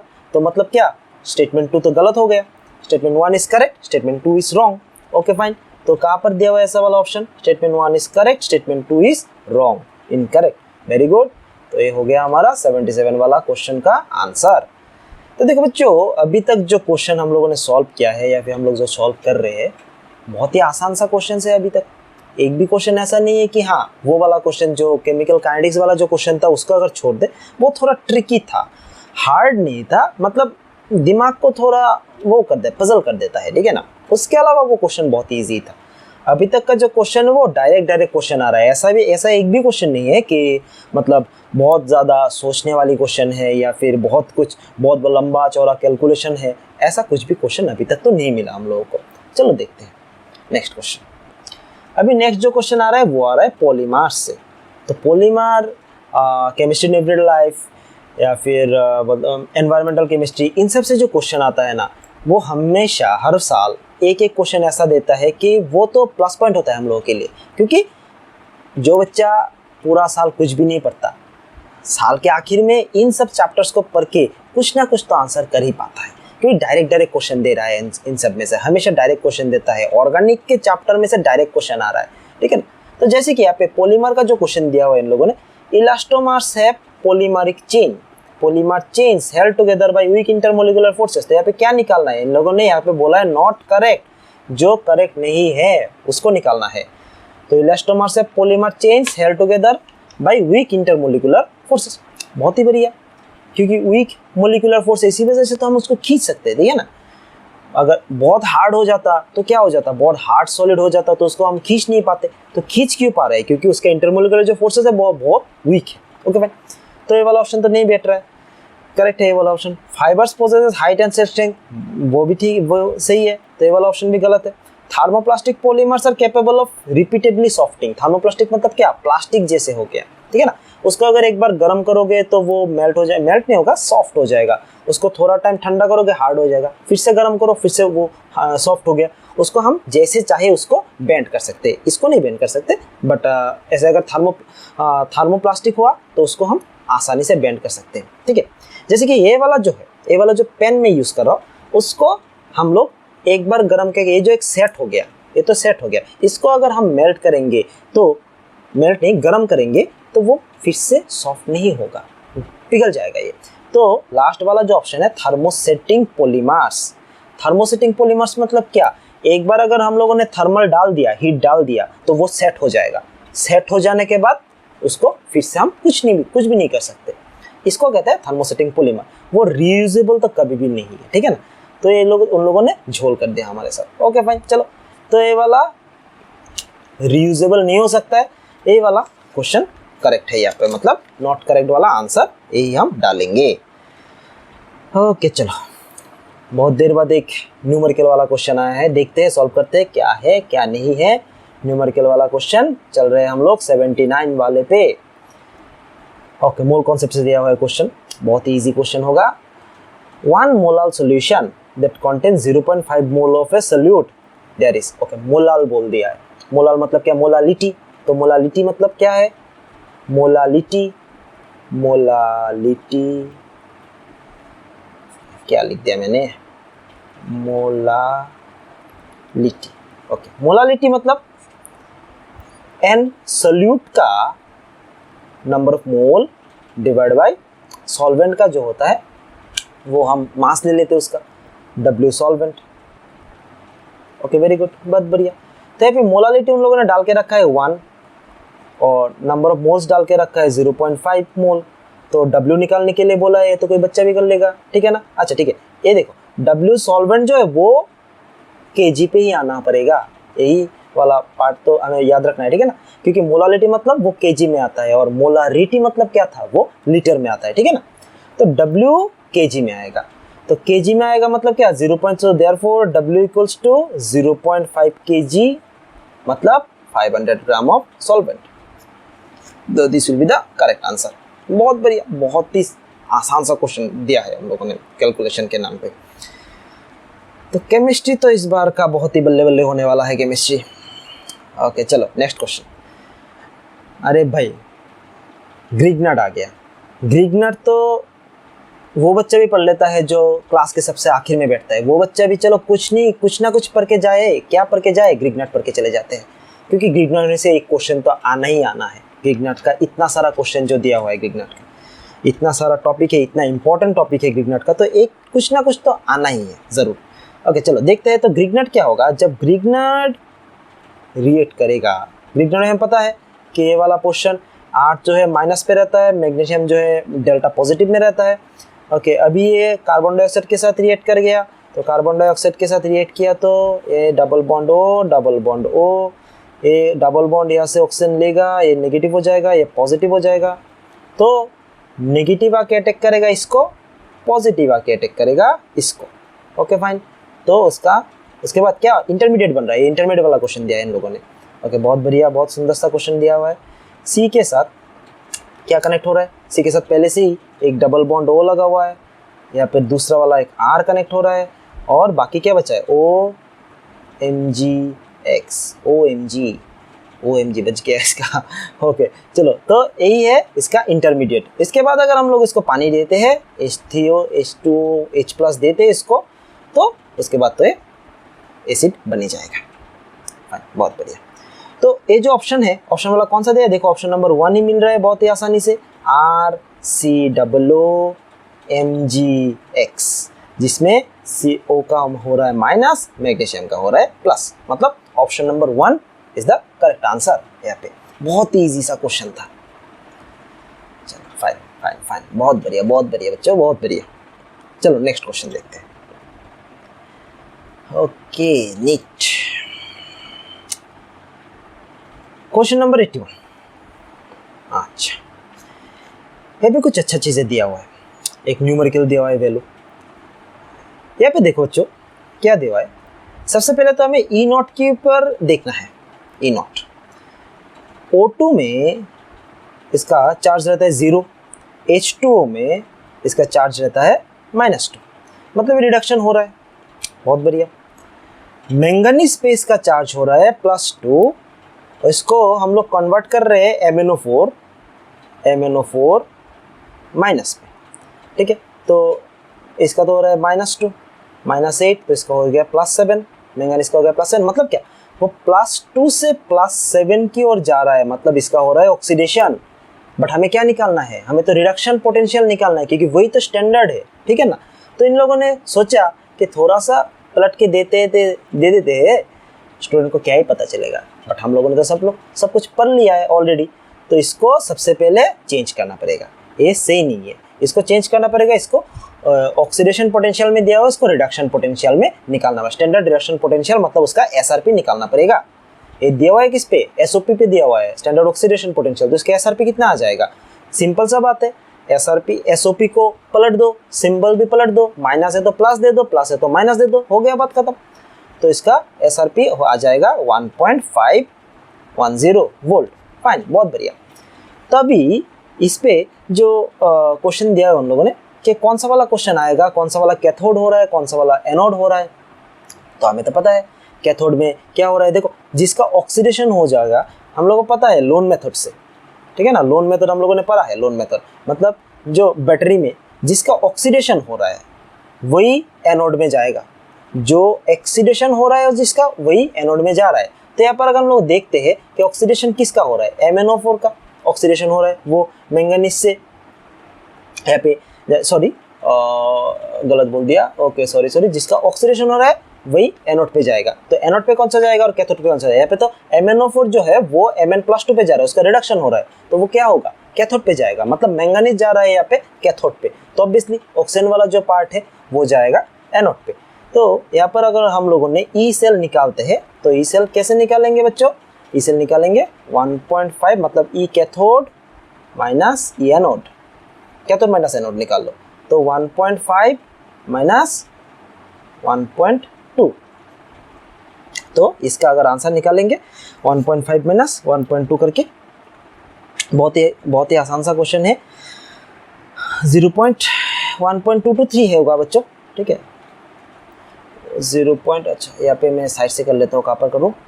1.510 माइनस 1.223, तो आंसर आ रहा है प्लस 0.287, तो option number 1 will be the correct answer.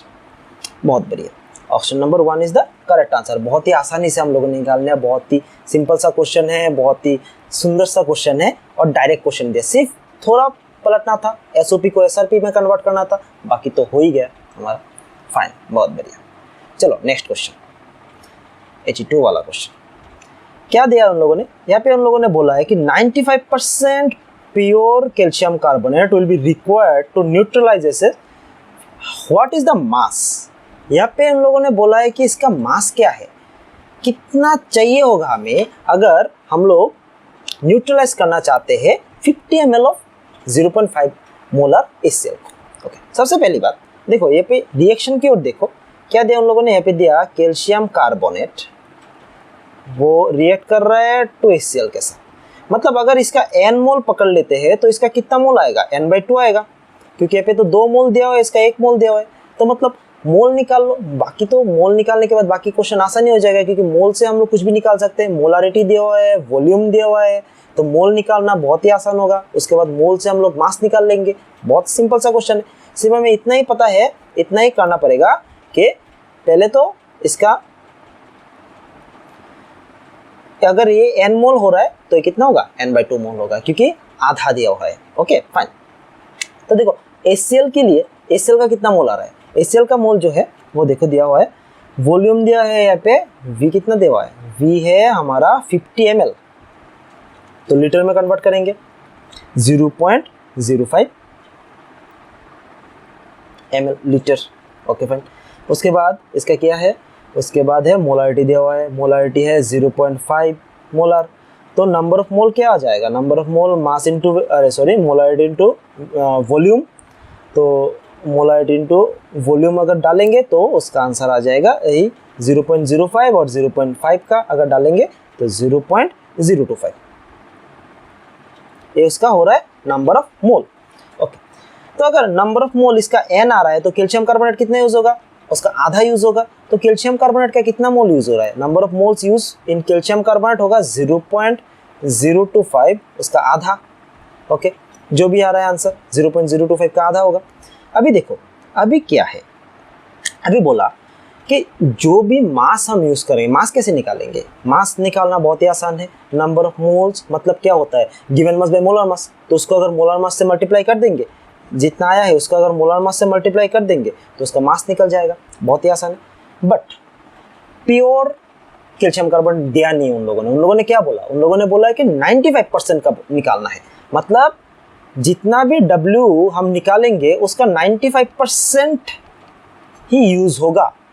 ठीक है, 95% ही यूज हो रहा है उसको न्यूट्रलाइज करने में, मतलब जो मास निकला है, निकल के आया है सामने अभी, तो वो सिर्फ उसका 95% ही है। तो जैसे कि यहाँ पर अगर हम लोगों ने दिखाते हैं, कहाँ लिखूँ मैं? साइड पे लिख देता हूँ, यहाँ पे लिख देता हूँ, ठीक है। तो W का 95%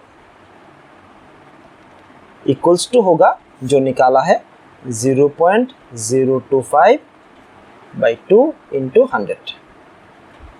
तो यहाँ से अगर हम लोग इस आसानी से कैलकुलेशन करेंगे तो कैलकुलेशन करने के बाद जो क्वेश्चन आंसर है वो W का आंसर निकल के आ जाएगा। यहाँ पे ऐसे होगा 0.025 इंटू 100, उसके नीचे आ जाएगा 2, उसको हम इंटू 0.95, तो इसका अगर कैलकुलेशन करोगे बच्चों तो आंसर निकल के आ जाएगा 1.32। बहुत बढ़िया, 1.32। मतलब क्या था? मतलब था कि पहले हम लोगों को उसका मोल निकालना था, मोल निकालने के बाद उसको हम लोगों ने इसका मास निकाल लिया, तो मास जो था उसका 95% ही आएगा, तो 95% से निकाल दिया तो आंसर आ जाएगा 1.32। बहुत आसान सा क्वेश्चन था, बहुत बढ़िया बहुत बढ़िया। चलो नेक्स्ट क्वेश्चन। अच्छा, इक्विलिब्रियम से क्वेश्चन दिया है उन लोगों ने। देखो इतना इजी सा क्वेश्चन बनाया हुआ है कि वो लोग तो चाहते हैं हम लोग को कोई मतलब दिक्कत हो ही ना, मतलब वो लोग चाह रहे हैं कि हम लोग बहुत इजी से जितना दिया है डायरेक्ट फॉर्मूला में डालो, डायरेक्ट फॉर्मूला में डालते हैं और डायरेक्ट आंसर हो जाए। क्योंकि यहाँ पर इन लोगों ने पीके भी दिया हुआ है, पीएच भी दिया हुआ है, सब कुछ दिया हुआ है, सॉल्ट का कॉन्सेंट्रेशन भी दिया हुआ है और एसिड का कॉन्सेंट्रेशन भी दिया हुआ है। तो हम लोगों को तो पता है बहुत इजी, पीएच का वैल्यू कितना है, पीएच का फॉर्मूला क्या है, पीएच का फॉर्मूला है pKa plus log of concentration of salt divided by concentration of acid। तो ये हम लोगों को सबको पता है इसका आंसर, मतलब ए वाला फॉर्मूला हम लोग सबको पता है। तो डाल दो यहाँ पे, डायरेक्ट सब कुछ दिया है, 4.57 दिया है बच्चों। उसके बाद log, ऊपर में जाएगा सॉल्ट का कॉन्सेंट्रेशन 0.1, नीचे जाएगा एसिड का कॉन्सेंट्रेशन 0.01। इससे अगर ये कट जाए तो हो जाएगा 10। तो log 10 का वैल्यू कितना है हमें पता है, log 10 का वैल्यू है 1। तो 4.57 प्लस 1 मतलब आंसर कितना आ रहा है 5.57।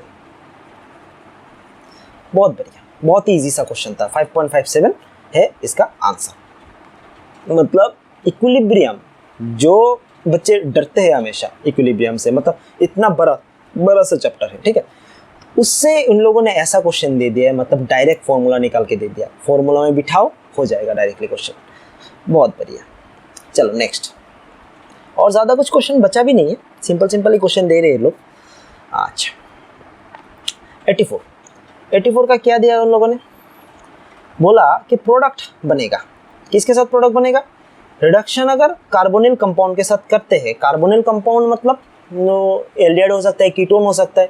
एल्डिहाइड और कीटोन के साथ अगर रिएक्शन करेंगे हम लोग तो प्रोडक्ट क्या बन सकता है, तो वही उन लोगों ने दिया हुआ है यहाँ पे। ओके वेरी गुड, बहुत बढ़िया। तो देखो हमें तो इतना तो पता है कि अगर HCN रिएक्ट करेगा किसी भी कार्बोनिल कंपाउंड से, अगर वो एल्डिहाइड हो गया, अगर कीटोन हो गया, तो वो हमेशा साइनोहाइड्रिन ही बनाता है। तो ऑप्शन ए तो 4 में जा रहा है। तो ऑप्शन ए 4 में जा रहा है, तो एक ही क्वेश्चन एक ही जगह आ रहा है, ऑप्शन ए 4। तो और दूसरी जगह तो है भी नहीं, तो ए वाला गलत, ए वाला गलत, ए वाला गलत, सिर्फ एक ही ऑप्शन आ रहा है, ऑप्शन ए वाला 4, बाकी तो हो ही जाएगा। तो बाकी अगर चेक ना भी करे तो हो ही जाएगा, क्योंकि टाइम मेंटेन करना जरूरी था यहाँ पे बच्चों। देखो अगर हमें आंसर करना जरूरी है, ठीक है, स्मार्टली काम करेंगे हम लोग। अगर देख रहे हैं कि एक से हो रहा है और हम उस पर श्योर है, पूरा का पूरा श्योर है, तो बाकी ऑप्शंस तो देखना जरूरी भी नहीं है, क्योंकि एक ऑप्शन श्योर है और बाकी कोई ऑप्शन उससे मिल नहीं रहा है, मतलब क्या वही ऑप्शन होगा। फाइन, बहुत बढ़िया। चलो नेक्स्ट दे दिया केमिकल बॉन्डिंग से एक क्वेश्चन दे दिया उन लोगों ने, बोला कि फॉलोइंग में से इनकरेक्ट कौन सा होगा। फिर से देखो बच्चों, इनकरेक्ट डाल दिया, तो इनकरेक्ट कौन सा होगा फॉलोइंग में से। अच्छा तो यहाँ पे देखो, यहाँ पे जो लास्ट वाला ऑप्शन है ऑक्सीजन O2+ इन लोगों ने डाल के रखा डायमैग्नेटिक। देखो हमें सबको पता है कि बीबीटी जो वैलेंस बॉन्ड थ्योरी था वो गलत क्यों था, क्योंकि वो लोग बोल रहे थे कि ऑक्सीजन डायमैग्नेटिक है, बट उसके बाद जो हम लोगों ने मॉलिक्यूलर ऑर्बिटल थ्योरी निकाला उससे हमें पता चला कि ना वो तो डायमैग्नेटिक नहीं है, वो क्या है, पैरामैग्नेटिक है। क्योंकि हमें तो पता है कि आखिर में जो MOT बनेगा उसका ऑक्सीजन का, इस पे लास्ट पे ऑक्सीजन में कितना इलेक्ट्रॉन है, ऑक्सीजन में इलेक्ट्रॉन होता है 16 इलेक्ट्रॉन। अभी ऑक्सीजन हो गया +1, तो ऑक्सीजन में कितना इलेक्ट्रॉन आ जाएगा, 15 इलेक्ट्रॉन आ जाएगा, ठीक है। तो 15 इलेक्ट्रॉन अगर पहले तो चला गया, पहले वाला जो पोर्शन है उस पर तो चला गया 8 इलेक्ट्रॉन चला गया पहले, बाकी बचा कितना 7 इलेक्ट्रॉन। तो 7 इलेक्ट्रॉन में से 1 2 3 4 5 6 7, तो ये तो डायमैग्नेटिक नहीं होगा, एक इलेक्ट्रॉन बच गया लोन पे, सिंगल इलेक्ट्रॉन बच गया। अनपेयर्ड इलेक्ट्रॉन जब होगा तो कभी भी डायमैग्नेटिक नहीं हो सकते, तो हमें पता है, बहुत ही आसान सा क्वेश्चन दिया हुआ है उन लोगों ने। तो ये वाला होगा इनकरेक्ट ऑप्शन, मतलब इन क्वेश्चन के हिसाब से इनकरेक्ट, मतलब करेक्ट आंसर यही होगा हमारा कि O2+ डायमैग्नेटिक नहीं हो सकता है, वो क्या होगा, वो पैरामैग्नेटिक होगा। फाइन, अभी बचा आखिर के 15 क्वेश्चन। चलो देख लेते हैं क्या क्या क्वेश्चन रहा। फिर से स्टेटमेंट क्वेश्चन डाला हुआ है, स्टेटमेंट ओके। तो यहाँ पे जो स्टेटमेंट क्वेश्चन डाला हुआ उन लोगों ने, तो देखते हैं क्या दिया कि लुकास टेस्ट, ये जो लुकास टेस्ट है, ठीक है, primary secondary and tertiary alcohols are distinguished on the basis of their reactivity with concentration of HCl, concentration HCl, ZnCl2 known as Lucas reagent। हाँ ये तो बात सही है, क्योंकि इससे तो हम लोग लुकास टेस्ट क्या करते हैं, हम लोग प्राइमरी सेकेंडरी टर्शियरी को अलग ही करते हैं, ठीक है ना। तो ये तो स्टेटमेंट 1 करेक्ट है। सेकेंड स्टेटमेंट 2 क्या बोला उन लोगों ने, बोला कि primary alcohols are most reactive and immediately produce turbidity at room temperature on the reaction with Lucas reagent. बच्चों ये तो गलत बोल दिया उन लोगों ने, क्योंकि प्राइमरी क्या है, प्राइमरी को तो हीट करना पड़ता है, बहुत देर रखना पड़ता है उसको, वरना टर्शियरी सबसे ज्यादा रिएक्ट करता है। सबसे फास्ट रिएक्ट कौन करता है, टर्बिडिटी कौन दिखाएगा, टर्शियरी रिएक्ट करेगा। टर्शियरी को कुछ सेकंड भी नहीं लगता, वो पहले से उस पर क्या है, प्लासा इफेक्ट बहुत ज्यादा है। तो टर्शियरी अगर हम डालेंगे तो सबसे ज्यादा आसानी से ये रिएक्शन पे पार्टिसिपेट करेगा, ना कि प्राइमरी। तो मतलब क्या, ऑप्शन स्टेटमेंट 2 गलत है। Statement 1 is correct and statement 2 is wrong. चलो देखते हैं कहाँ पर डाला है उन लोगों ने। Statement 1 and statement 2 are incorrect, नहीं statement 1 and statement 2 are correct, नहीं ये भी नहीं है। Statement 1 is correct, statement 2 is incorrect, fine. Option number 3 होगा हमारा, statement 1 is correct and statement 2 is incorrect, क्योंकि प्राइमरी अल्कोहल बहुत आसानी से टर्बिडिटी नहीं दिखाता। कौन दिखाता है, टर्शियरी अल्कोहल, हमें पता है ये। ओके चलो next, fine. Radius of second orbit, atomic structure of atom, radius of second orbit, Bohr orbit, helium plus ion का दिया हुआ है। देखो बच्चों, हम लोग को क्या पता है, किसी का भी अगर रेडियस निकालना है तो रेडियस क्या होगा, रेडियस n²/z से उसका रिलेटेड होगा। रेडियस का फॉर्मूला n²/z हो रहा है, ओके। तो अभी डाल दो यहाँ पे कौन सा वाला, हीलियम प्लस के लिए डाला है इन लोगों ने और लिथियम +2 के लिए डाला है इन लोगों ने। तो पहला वाला हीलियम प्लस के लिए जो डाला है, radius of helium plus, okay, divide by इसको कर दो radius of lithium +2 equals to क्या आ जाएगा, इक्वल्स टू आ जाएगा n²/z², ओके, n²/z²। तो इसका बोला है कि सेकेंड बोर ऑर्बिट, तो सेकेंड बोर ऑर्बिट n² मतलब 2² डिवाइड बाय हीलियम का z कितना आ रहा है, हीलियम का z आ रहा है 2, ओके फाइन। लिथियम का कितना बोला, लिथियम का बोला third orbit, third bore radius बोला इन लोगों ने, तो 3² डिवाइड बाय 3। यहाँ पे ए वाला पोर्शन भी दिया हुआ है इन लोगों ने 105.8, ओके। यहाँ से कैलकुलेशन करो, कैलकुलेशन निकालने के बाद डायरेक्ट आंसर आ जाएगा हमारा, ठीक है। देखो 158.7 will be the correct answer. Calculation करो यहाँ से, बहुत ही आसान सा कैलकुलेशन है, 2 से 2 कट जाएगा, 3 से 3 कट जाएगा, उसके बाद बाकी जो है वही विल बी द आंसर। तो 158.7 picometer will be the correct answer, option number 1। चलो नेक्स्ट, अच्छा केमिकल काइनेटिक्स से क्वेश्चन डाला हुआ है next. For a first order reaction A products, initial concentration of A is 0.1 molar and which becomes 0.01 in 5 minutes। तो बच्चों ये first order डाला हुआ है, 99% क्वेश्चन हमारा फर्स्ट ऑर्डर से आता है, बोर्ड में भी हमारा फर्स्ट ऑर्डर से आता है हमेशा क्वेश्चन, जीरो ऑर्डर कभी कभार आ जाता है और सेकंड और थर्ड तो कभी भी नहीं आता। तो इस पे क्या डाला हुआ है, हम लोगों को फर्स्ट ऑर्डर का सिर्फ फॉर्मूला ही बिठाना है, क्या equals to 2.303/T log of initial concentration by available concentration।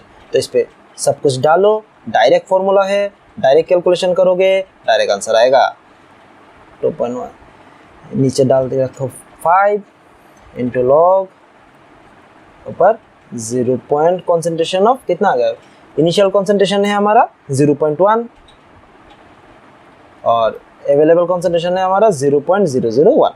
बच्चों इसको कैलकुलेशन करो, log 10 log 100 का वैल्यू तो हमें पता ही है, तो इसको डायरेक्ट कैलकुलेशन करने पर इसका डायरेक्ट आंसर आ जाएगा ऑप्शन नंबर 2 0.9212। के का ही वैल्यू निकालने के लिए बोला उन लोगों ने, डायरेक्ट पूरा का पूरा, कुछ भी झमेला नहीं है इस पे, डायरेक्ट का सब कुछ डायरेक्ट दिया हुआ है, बिठाओ कैलकुलेशन करो डायरेक्ट आंसर, इतना ही दिया हुआ है। ओके चलो नेक्स्ट,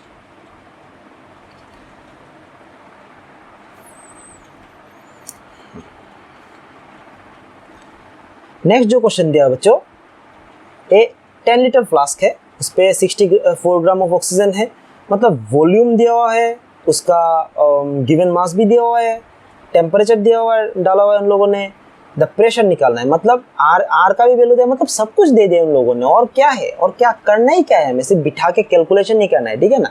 तो मतलब सब कुछ डाल के क्वेश्चन को एकदम बहुत ही मज़ेदार बना दिया उन लोगों ने अभी इस बार। तो नीट का जो केमिस्ट्री है वो तो सबके भाई मज़े ही आगे हो गए शायद। तो PV इक्वल टू NRT डालना है, simple, PV equal to NRT इतना ही डालना है। तो इस पर सब कुछ दिया हुआ है, देखो V का वैल्यू 10 लीटर लिखा हुआ है, यहाँ पे क्या निकालना है, प्रेशर निकालना है। ओके फाइन, बहुत बढ़िया। P इक्वल टू N निकालोगे, N कैसे निकालते हैं हम लोग, N मतलब given mass by molar mass. तो गिवन मास दिया हुआ इन लोगों ने 64, मोलर मास तो ऑक्सीजन का पकड़ ही लोगे तुम लोग 32, सबको पता है। तो 64 डिवाइड बाय 32, नीचे डाल दो 10 लीटर इंटू आर का वैल्यू दिया हुआ है 0.0831 और बाद में टेम्परेचर दिया है 27 मतलब 300। कैलकुलेशन करो, आंसर डायरेक्ट निकल के आ जाएगा यहाँ से, ठीक है। आंसर हो जाएगा हमारा 4.9। 4.9 दो, अगर 2 डेसिमल निकालेंगे तो 2 डेसिमल का भी निकाल सकते हैं 4.9। तो option number 4 will be the correct answer. बहुत बढ़िया। नेक्स्ट, IUPAC दिया उन लोगों ने, GOC में से IUPAC देखो, अगर इस पे नंबरिंग डालना है, नंबरिंग देखो, नंबरिंग अगर हम डालेंगे तो मेन फंक्शनल ग्रुप कौन सा है, OH है, जहाँ से OH पास मिलेगा हम लोगों को, जिससे OH हम लोगों को पास मिलेगा वही वाला हम लोग लिखेंगे।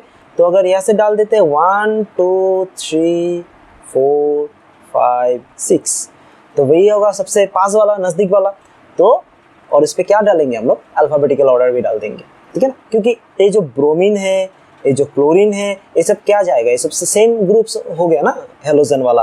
तो इसको हम क्या करेंगे, अल्फ़ाबेटिकल ऑर्डर में डाल देंगे। तो इस पे आ जाएगा option number 1 bromo, 5 chloro, 4 methyl hexane, 3 ol. बहुत ही आसान सा क्वेश्चन दिया था उन लोगों ने। IUPAC से अगर किसी बच्चों को कभी कभार IUPAC से डर लगता है, तो मतलब ये जो क्वेश्चन दिया इन लोगों ने बहुत इजी है क्वेश्चन, मतलब IUPAC का एकदम बेसिक सा क्वेश्चन दे दिया इन लोगों ने। फाइन, चलो नेक्स्ट।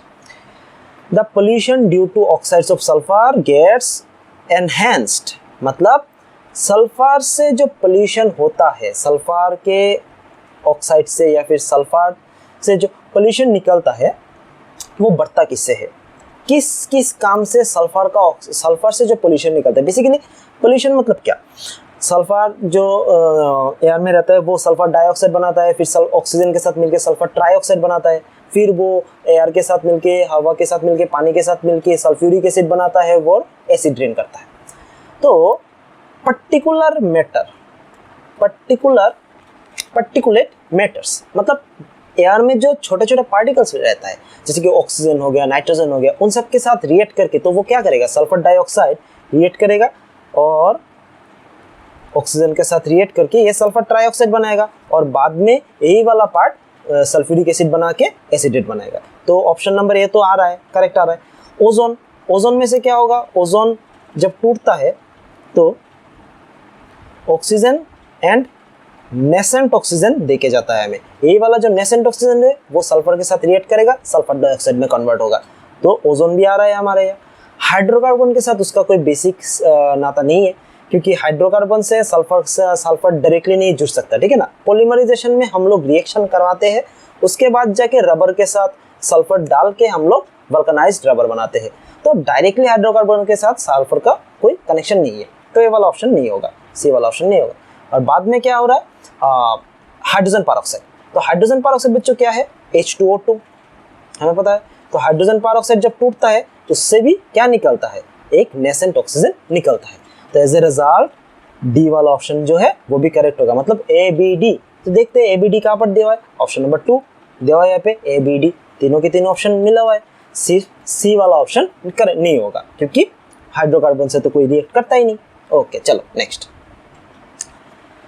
चलो बच्चों, तो सॉलिड जो स्टेट है उससे एक क्वेश्चन दिया हुआ है इन लोगों ने यहाँ पे, बहुत बढ़िया। सॉलिड स्टेट का क्वेश्चन दिया हुआ है, देखते हैं क्या है सॉलिड स्टेट का क्वेश्चन। अरे सॉलिड स्टेट का घटिया वाला क्वेश्चन डाल दिया इन लोगों ने। इस क्वेश्चन पे जाके थोड़ा पॉज मार दिया।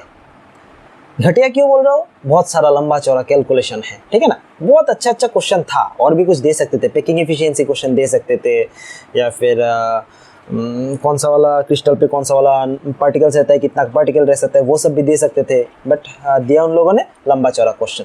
कोई बात नहीं, कोई दिक्कत नहीं, डायरेक्ट फॉर्मूला दिया उन लोगों ने। आप बच्चों को, उन लोगों को मतलब आप बच्चों को परेशान करना ही नहीं है, डायरेक्ट फॉर्मूला दे दिया, उस पर सब कुछ डायरेक्ट डाल दो, बस हो गया खत्म बात।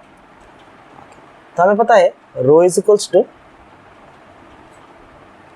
z into M molecular mass divide by a cube into Avogadro number. तो देखो यहाँ पे सब कुछ दिया हुआ है। क्रिस्टलाइजेशन एफसीसी बोला, तो एफसीसी मतलब क्या, z का वैल्यू कितना आ जाएगा, 4 आ जाएगा। एफसीसी मतलब एक फेस सेंटर्ड क्यूब है, तो उस पर तो टोटल 4 ही पार्टिकल रहता है ना, तो z का वैल्यू हो गया 4। डेंसिटी उन लोगों ने दिया हुआ है, इसका एज लेंथ a दिया हुआ है, उसको क्यूब करेंगे हम लोग। एवोगाड्रो नंबर तो हमें सबको पता ही है, एवोगाड्रो नंबर 6.02 × 10⁻23, ये सबको पता है। तो सारे के सारे वैल्यू अगर डाल दोगे तो डायरेक्टली m यहाँ से निकल के आ जाएगा। तो ये डायरेक्ट कुछ करना ही नहीं था, सिंपल सा ही क्वेश्चन था, इससे आसानी से हम लोग निकाल सकते थे। तो आंसर होगा 63.1 यूनिट। ओके चलो, बहुत बढ़िया बहुत बढ़िया बहुत बढ़िया, डायरेक्ट क्वेश्चन था, डायरेक्ट आंसर निकालना है, बहुत बढ़िया, fine fine fine. Next question 93। बच्चों ये जो 93 वाला क्वेश्चन है, ये आप लोगों के लिए एक सुनहरा मौका दिया एनटीए वालों ने। पहली बात, इन लोगों ने क्या किया, क्वेश्चन बहुत ही आसान सा डाला, बहुत ही सिंपल सा क्वेश्चन डाला।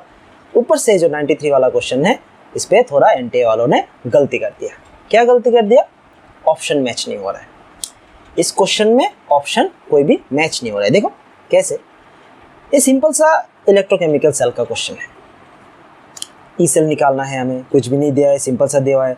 जैसे कि हम लोग निकालते हैं, नॉन इक्वेशन डालना है सिर्फ, E equal to E not cell minus 2.303 RT by NF log of obviously product by log of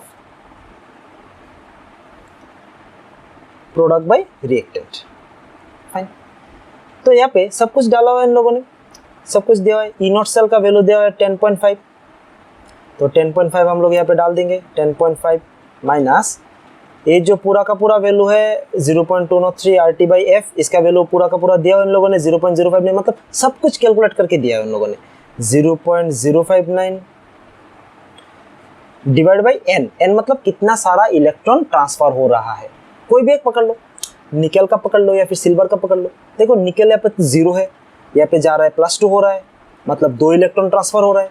या फिर सिल्वर का पकड़ लो, एक सिल्वर का प्लस है तो 2 सिल्वर का कितना होगा, +2 होगा, तो मतलब 2 ही इलेक्ट्रॉन यहाँ पे ट्रांसफर हो रहा है। ठीक है, 0.059 इंटू लॉग में जो वैल्यू है प्रोडक्ट का, ऊपर में क्या होगा, देखो ये निकल 2 है 0.001 और नीचे क्या आ जाएगा, नीचे सिल्वर का आ जाएगा। सिल्वर के सामने स्टोइकियोमेट्रिक कोफिशिएंट लगा है, वो उसका पावर में चला जाएगा, तो 0.001 इसका स्क्वायर।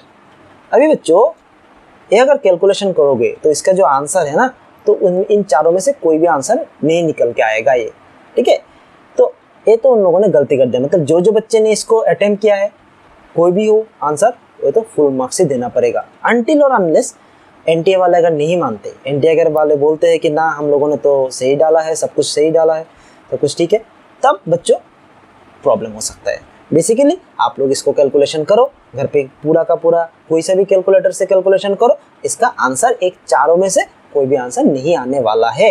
ये एनटीए का प्रिंटिंग मिस्टेक हो गया, तो इसका तो एक फ्री मार्क्स मिलना चाहिए। जो आंसर किया है इन लोगों ने, आप लोगों ने फ्री मार्क्स इसको देना चाहिए। ओके, बाकी हम लोग देखेंगे कि इसको एनटीए वालों ने कैसे इसको हैंडल किया है, इसका मतलब गलत हो गया तो इस वजह से उन लोगों ने आंसर, ऑफिशियल आंसर कि में क्या दे रहे हैं वो हम देखेंगे बाद में। ओके चलो, नेक्स्ट जो क्वेश्चन आ रहा है ऑर्गेनिक से क्वेश्चन दिया हुआ हम लोगों को, बहुत ही बेसिक सा क्वेश्चन है ऑर्गेनिक का, ठीक है, सिंपल सा क्वेश्चन है, साइनाइड वाला क्वेश्चन। देखो साइनाइड वाला क्वेश्चन, फिर ग्रिग्नार्ड वाला क्वेश्चन, ये सब बहुत ही कॉमन रहता है क्योंकि हमेशा ये सब क्वेश्चन आता ही आता है। ओके चलो, क्या करना है, कुछ भी नहीं करना है, सबसे पहले साइनाइड को हम लोगों को रिडक्शन करना है। तो साइनाइड को हम लोग लिथियम एल्यूमिनियम हाइड्रेट से रिडक्शन करेंगे, फॉलोड बाय पानी। ओके, तो क्या आ जाएगा, प्राइमरी एमीन बन जाएगा यहाँ पे, प्राइमरी एमीन बन गया। ओके, अब इसको प्राइमरी एमीन को अगर हम लोग NaNO2 HCl देते हैं, मतलब डाइजोटाइजेशन हो जाएगा यहाँ पे। NaNO2 HCl देने पर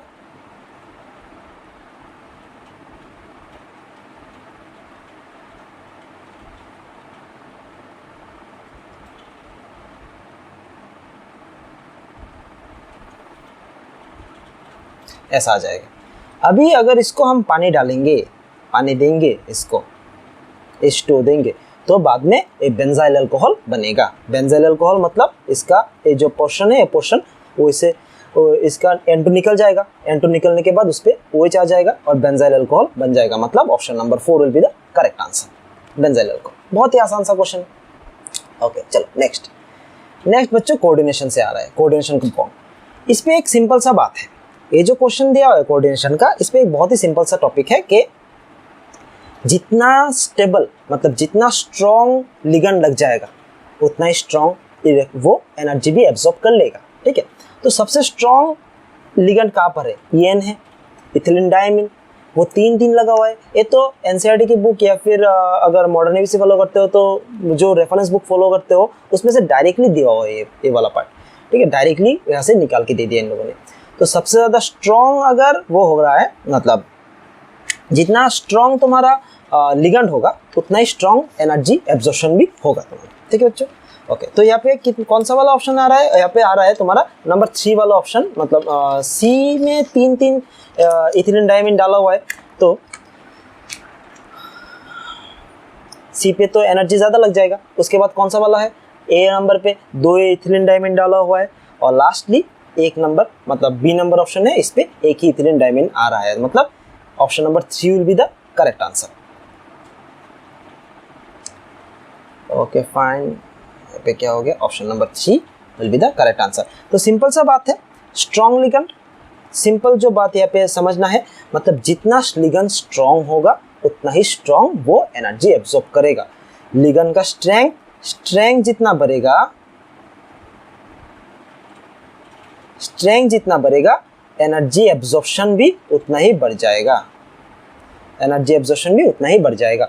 तो इसी से सी का सबसे ज्यादा स्ट्रॉन्ग लिगेंड है इस पे, और बी में सिर्फ 1 ही इथिलीन डायमीन लगा हुआ है, तो उसका स्ट्रेंथ भी कम ही होगा। फाइन, बहुत ही बढ़िया सिंपल सा क्वेश्चन था। ओके चलो नेक्स्ट 96 नंबर क्वेश्चन। तो 96 नंबर क्वेश्चन में इतना देखो, इतना बड़ा चैप्टर है, ठीक है, तो जो जनरल प्रिंसिपल वाला चैप्टर है इतना बड़ा सा चैप्टर है, कितना कुछ आने के लिए है, बट उन लोगों ने क्या डाला, उन लोगों ने डाला है सिर्फ ओर्स से एक छोटा सा टॉपिक ओर्स से निकाल के दे दिया। हर वक्त यही करते हैं इन लोग। तो ओर्स से हम लोगों को सिंपल सा टॉपिक डाल के दे दिया इन लोगों ने। यहाँ पे हमें डायरेक्ट क्वेश्चन है, एनसीईआरटी उठा के देख लो, डायरेक्ट वहाँ पर मिल जाएगा, कुछ समझने की कुछ ज़रूरत नहीं है, डायरेक्ट एकदम मेमोराइजेशन वाला क्वेश्चन है। रिमेंबर करके गए घर से डायरेक्ट बिठा दोगे, ठीक है। ए वाला क्वेश्चन है, हेमाटाइट में कौन सा रहता है, ए पे आ जाता है 3, बी पे आ जाता है, मैग्नेटाइट पे आ जाता है 1, ठीक है। फिर काउलिनेट हो गया हमारा, कैलामाइन हो गया हमारा, कोई भी डाल दो यहाँ पे। सी पे आ गया हमारा 2, और बाकी जो बचा इस पे आ गया हमारा 4। तो कौन सा ऑप्शन मिल रहा है यहाँ पे, नंबर 2, ऑप्शन 2 वाला ऑप्शन मिल रहा है हमें, ठीक है। Correct answer is the option 2। Okay चलो लास्ट। बहुत बढ़िया बच्चों, बहुत बढ़िया। Fine fine fine fine fine fine fine. Okay, क्या बोला इन लोगों ने अभी, बोला कि एल्कालाइन मीडियम पे KMnO4 जो है वो oxidizes iodide to iodate. Iodide को पोटेशियम आयोडाइड ले लेते हैं हम लोग, मान लेते हैं कोई भी आयोडाइड हो, उसको क्या करता है वो आयोडेट में कन्वर्ट कर देता है। तो change in oxidation number of manganese in the reaction क्या होगा, इसमें देखो KMnO4 जब रिएक्ट करेगा, कोई भी मतलब मान लेते हैं कि आयोडेट के साथ रिएक्ट करेगा, तो वो उसको आयोडेट में कन्वर्ट करता है, और साथ ही वो खुद MnO2 में कन्वर्ट हो जाता है। ओके, तो KMnO4 पे उसका ऑक्सीडेशन नंबर कितना है, +7, और MnO पे उसका ऑक्सीडेशन नंबर कितना है +4, तो मतलब +7 से +4 में जा रहा है। बहुत ही आसान सा सवाल है, बहुत ही ईजी से हम लोगों को पता चला। अगर हम लोगों ने ये पढ़ा है तो direct question, direct answer, manganese के MnO4 +7 से कहाँ पर जा रहा है, वो +4 पे जा रहा है, सिंपल। ओके चलो नेक्स्ट। चलो बच्चों नेक्स्ट में क्या दिया हुआ है, ओजोनोलाइसिस। बहुत ही सिंपल सा क्वेश्चन है, बहुत ही सिंपल। कैसे करना है, कुछ भी नहीं करना है, जो कंपाउंड उसको रिवर्स ओजोनोलाइसिस करना है। ओजोनोलाइसिस मतलब एक कंपाउंड दे देंगे, उसको हम ओजोनोलाइसिस करके तोड़ते हैं। अभी जो क्वेश्चन दिया उसको रिवर्स ओजोनोलाइसिस करना है। तो रिवर्स ओजोनोलाइसिस करने के लिए क्या क्या चाहिए, फॉर्मल्डिहाइड। सबसे पहले तो फॉर्मल्डिहाइड चाहिए होगा, HCHO, और दूसरा क्या चाहिए हमें, 2-मिथाइल प्रोपानल। ओके बहुत बढ़िया।